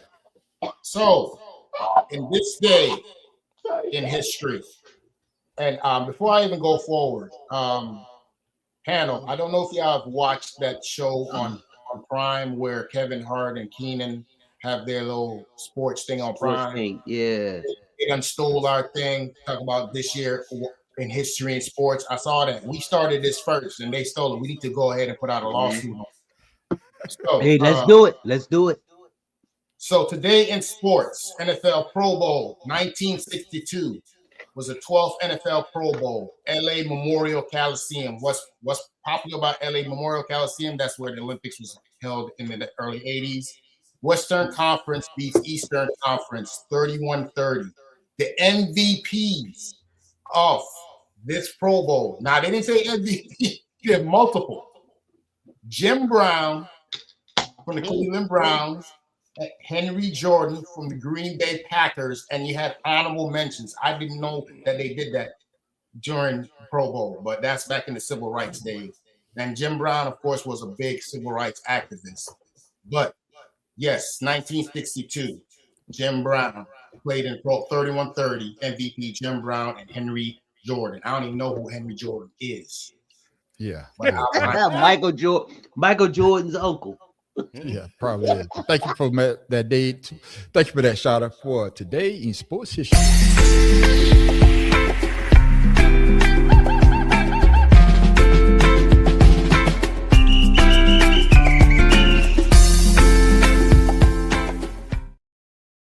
Yeah, Farrell, you jinxed my boys. We getting blowed out. We down by fucking 20. Man, that's because the man ain't wearing nothing no new. socks, man. You got to start wearing socks. It is what Hey, it is. Shotty, did you pick the You Patriots? gotta talk about Joel Embiid? Yeah. Yeah, he used moleskin. Hey, dog, let me tell you something. This dude is running around on the court with sketches. I'm telling you like this right now. He needs to get the hell Hey, man, hey, let's get off of my team. Let it go. Shit. All right. I already had a bad season. My team, the Eagles done lost. My damn Sixers probably ain't going nowhere. Man, let me grieve me fucking hey, teams. we I don't need appreciate y'all telling me about shit. And the the New York Phillies. Knicks appreciate y'all. We appreciate y'all taking them L's, dog. We appreciate y'all. Yeah, Hey, and What? the Phillies couldn't get past anybody in the playoffs yeah, either. yeah, shit. Hey, Shotty, did you pick the Especially Patriots? the Capitals. Shot, you picked the Patriots or you picked you went the Patriots this week? Or Houston? We all went Houston. We all went Houston. We all went Houston. Oh man. Fellas, man, it's that time of the show. Oh man, I'm going down to the last couple of shows with this on Weird Sports because man, it's hard to find them. But Weird Sports is our way of giving back to the people. I mean, if you're not a true athlete, we got stuff. Yep. We talk about stuff you could go out there and actually do. I apologize, everyone. You got We some get- strong hands. You can do the monkey bar wrestle. Yeah, we gave you sperm racing. Oh man, all you got to do is have some sperm. There was no black people in And that race though. Yeah, And snail. shit, we gave you snail That wasn't a racing. race. We gave you corgi. We gave you if you got a dog, you got a corgi. We gave you man. corgi racing. Oh man, we gave you our favorite. We gave our favorite rock skipping. Parrot, And to be a no, parrot professional. chasing. And no rock skipping to be a $10 professional. professional sport. That's right. Let's take $10 away professional Pharaoh. sport. That's right. $10, and they probably give you some nice river rocks to skip. We gave you ferret in the leg. Oh man, I think we did the ass wrestling. Remember the motherfucker had the hand in each other pants and they was wrestling with all on this shit. They gave you the puppy shit. Don't forget the competition for making a bed in That's right. competition. But I gave you some beer men. drinking. The beer drinking. The beer right? mile. The beer mile. Beer mile. There you Right, go. Phone fellas. booth, hey, phone booth fighting. See, now you got to be in shape for that one. Now Don't you got to be in forget shape. Tiller You gotta be in shape. racing. Tiller Yeah. racing. Yeah, Tiller racing. Fellas, shout out. I know Oh, you my from head Jamaica, hurt. and I know you love soccer. I know y'all love Yes, soccer. sir. The real Yes, sir. football, my brothers. Yeah. This one you got to be in a little bit of shape, and you got to be able to take a hit to the goddamn face.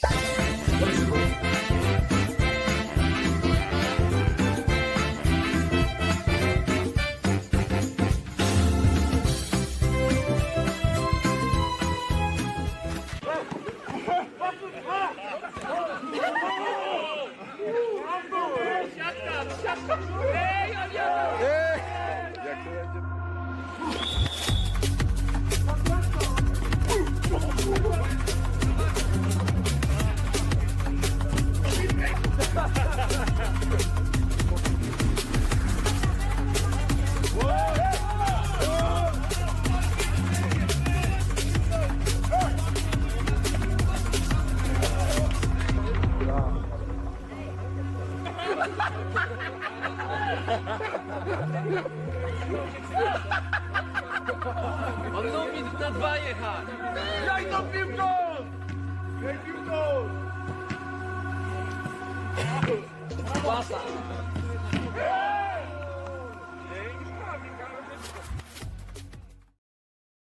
There it is. Why everybody look so shocked? I'm looking like that dog. The dog was like, what the fuck? Yeah, that's what a dog like. What the fuck? I will say, this actually is the only one that you have shown that actually makes a little bit of sense. You don't use your hands in soccer anyway, but I love the fact. Okay. I love the fact that you could run in there, and I usually play a sweeper. I'm the enforcer on the team, middle backfield. I like to come up and knock a dude out off the ball, just knock him out. Because see, in soccer, when you're out of the game, you're just a man down. So if anybody get knocked out, they coming back in. That's an easy win, player. That's why a lot of people ain't do that game too much. Shout out say, I finally got one that So you playing soccer or rugby? Hey, look. Hey, if it's violence involved in the game, I love it. That's why I say this weird sport, you got to be physically fit, Pharaoh, because hey, they call it brave ball. You got to be brave because you don't even have to have the ball, and you can start fighting. Hey, listen. If somebody like Shada came up to me to punch me, they have to. What's the rules? Because I ain't seen nobody doing no body blows. You got to be some type of rules or something going on. No, they're gonna find out. From what I saw and what I heard is that you don't even have to have the ball, and you can get into it.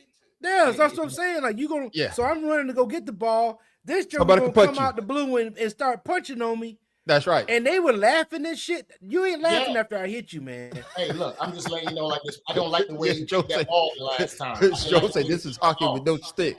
The fight is all the time. Everybody gets 5 minutes. Everybody get 5 minutes. Tip Dog, what you think about brave ball, man? That should have never happened in the hood. Well, maybe it should happen in the hood. I'm being for real. No. Listen if you can just come up and knock a motherfucker down, there ain't no game. Listen to me. Listen to what I'm about to say. They should bring it in the hood. If it is stop all the shooting, hey, let's go out here and play some brave ball. Put some gloves on. It's going to cause more shooting, man. The street. There you go. It's going to get mad. Shit. I got you. They lose. They shoot at basketball games. I mean, what's the purpose of the ball is for what? For you to go, hit the goal. You got to focus. Listen, a lot of people don't understand. Hit the goal, so you hitting people in the face and hit the goal. Listen, to actually play soccer, you can't be looking at the ball as you're dribbling, fool. So anyway, the fact of the matter still remains, if you know what you're doing, you daggone handle the ball, knock them out, and score a goal. That's it. So the rule is you don't have to be on the ball to get hit. Anybody could just walk up to you and get hit. So if you get hit and get knocked down, what happens? They score a goal? We didn't get there yet, but there it is, though. Game, and I didn't like you, and I'm gonna knock you out. That's like slack boxing in the hood. Yes, I didn't see nobody hit nobody hard enough. And they laugh like you said. That's it. Won't be. But they had on headgear too. They had on headgear, so. But there it is, ladies and gentlemen. Our weird sport of the week. This one you have to be a little bit more physical than our other ones. But hey, if you do decide to do it, make sure you do the video and send it to us so we can talk about your ass getting knocked the fuck out. But you can't fight, you can't participate.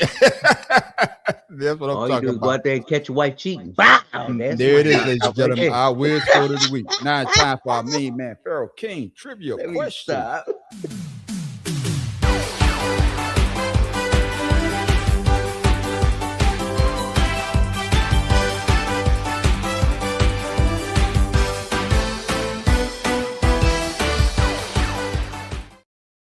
Pharaoh King, what you got for us this week, my brother?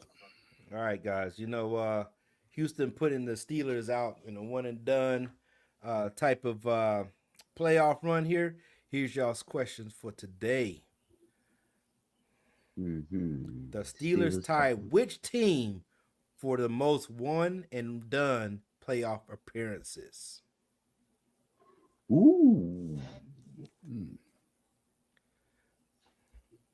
I would say Dallas Cowboys. That was my guess. Chargers. That's a good guess. Ooh, then again, yeah. Damn. That's a good one, man. Fuck, give me the Jets, man. I don't know. No, I'm going with the Jets. I know it ain't the Jets, but I'm going with the Jets shit. How about Cincinnati Bengals, man? That's a good one too. No. They Not hardly playoffs. ever make it to playoffs. Oh, you say okay.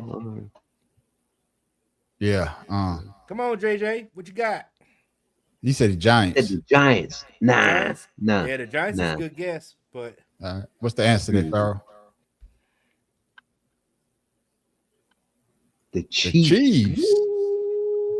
Dang. Because the Chiefs ain't been winning until they will win. Mike Schottenheimer. Mike Schottenheimer couldn't get nowhere. Yeah. He could never beat no goddamn body. Yeah, you're right. You're right. Yeah, Mike Schottenheimer. You got me on that one. I would have never guessed. Oh, the yeah. Chiefs. hey, Yeah. I know Yeah. when I saw that, I was like, damn, you're right.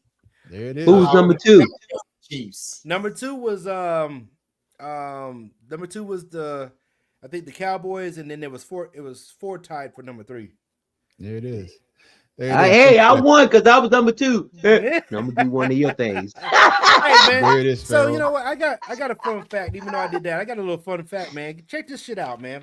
Since 2022, the Jacksonville Jaguars, the Miami Dolphins, and the Tampa Bay Buccaneers have the same exact win-loss record. 35 and 33. I can believe it. Okay. Right? So Jacksonville in 2022, they won the AFC South and a playoff game. And in 25, of course, you just saw they went to the AFC. They won the title. Then the Dolphins in 2022 made the playoffs with a 9-8 as a wild card. And then 2023, they were 11-6 and made the playoffs as a wild card. And then, of course, we all know about Tampa Bay. The 3 years they won the South title until this year. Man, this is like deja vu. We talked about this before, didn't we? Not this. Not this. I just found this information. Yeah. And there it is. My main man, cool, Pharaoh King, with his trivia question of the week. Drop it now.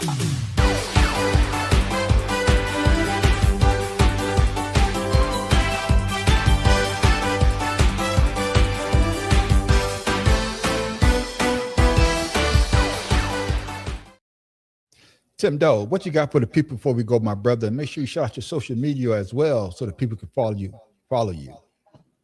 I'm going to let you in on a little something that you may not know, but you say, what the hell is Tim Dog talking about? I wish you would have played it. But anyway, did you know that sound travels quicker in water than in the air? Yes. Everyone can hear underwater. They may not understand what you're saying, but they can hear you. Both air and water are made up of millions of tiny little particles. As we make sound, these particles vibrate and pass the vibrations along, moving the sound from one mouth to the other person's ear. Over distance, this transfer of sound dissipates until it can no longer be heard. Water particles are a lot more densely packed together than air particles, allowing sound to travel further and faster underwater than in air. Follow me on Instagram, Father's Love 99. It's about me, my son, and my grandson. If you don't believe me, look that shit up. That's a fact. Goddamn nature show. We went from goddamn sports to a nature show. Hey. It's my segment. Man, shout. What you got for the people before we go, my brother? Make sure you shout. Education ain't for everyone. Ain't that right, man? As well. For sure. Well, Happy New Year to everyone. I know I still fresh for everyone, 2026. The only thing I got for people is remember, before you go out there and put something on the internet thinking that you're smarter than everybody, do your research. Don't just Google stuff. Look for peer reviews. Go to .orgs. Do your legwork. Because if you don't, you'll sound like people like Stephen A. Smith who will get millions of dollars, who get on TV, who will daggone talk out the side of their neck just for views. Do not be a coon. Do your research. Don't be a Joe Rogan. Yes, sir. One love, shout out Blue Sky, and shout out at 39 y'all. Yes, sir, boss. Me and your friend. That's what Relax. I'm talking about, Shouter. My main man, Pharaoh King, man. What you got for the people before we go? Make sure you shout your social media out as well. I'm piggybacking off a shotter. When you're dead, you don't know you're dead. All the pain is felt by others. The same happens when you're stupid. Do your fucking research. _71, King Ryan I Facebook. said that shit, motherfucker. There Well, it that is. wasn't Shotter. As for me, I don't really have anything. Hey, just be careful out there. They say the weather's supposed to drop. Hope the weather make up his goddamn mind, because it's like 70-some degrees on Saturday. Now the motherfuckers down to 29 or whatever. But be careful out there if you're out there in those goddamn streets. You always find me, the Man on the Street, at the Man on the Street show on YouTube, man. I'll be dropping goddamn videos like hotcakes. You can also find me at Expressions as well. So make sure you check that side out. All I do is talk to AI, tell AI what I wanted to do. It does it. I just put it out. But you want to make sure you check us out every Friday night at 8 o'clock for 2 cigars and a blunt. But you want to stick around for our after show called Ashed Out. That's when everybody gets the chance to talk about what they want to talk about. Usually we go straight. We will make a right turn. But like Tim Dawg famously said, when we make that goddamn left, you're going to drive that bitch right off the goddamn cliff. But then I want you to come back next Wednesday night at 7 o'clock for the Betting and Sex Sports podcast. All we do is talk about sports, and we do that very, very, very well. And with that, ladies and gentlemen, I am the Man on the Street.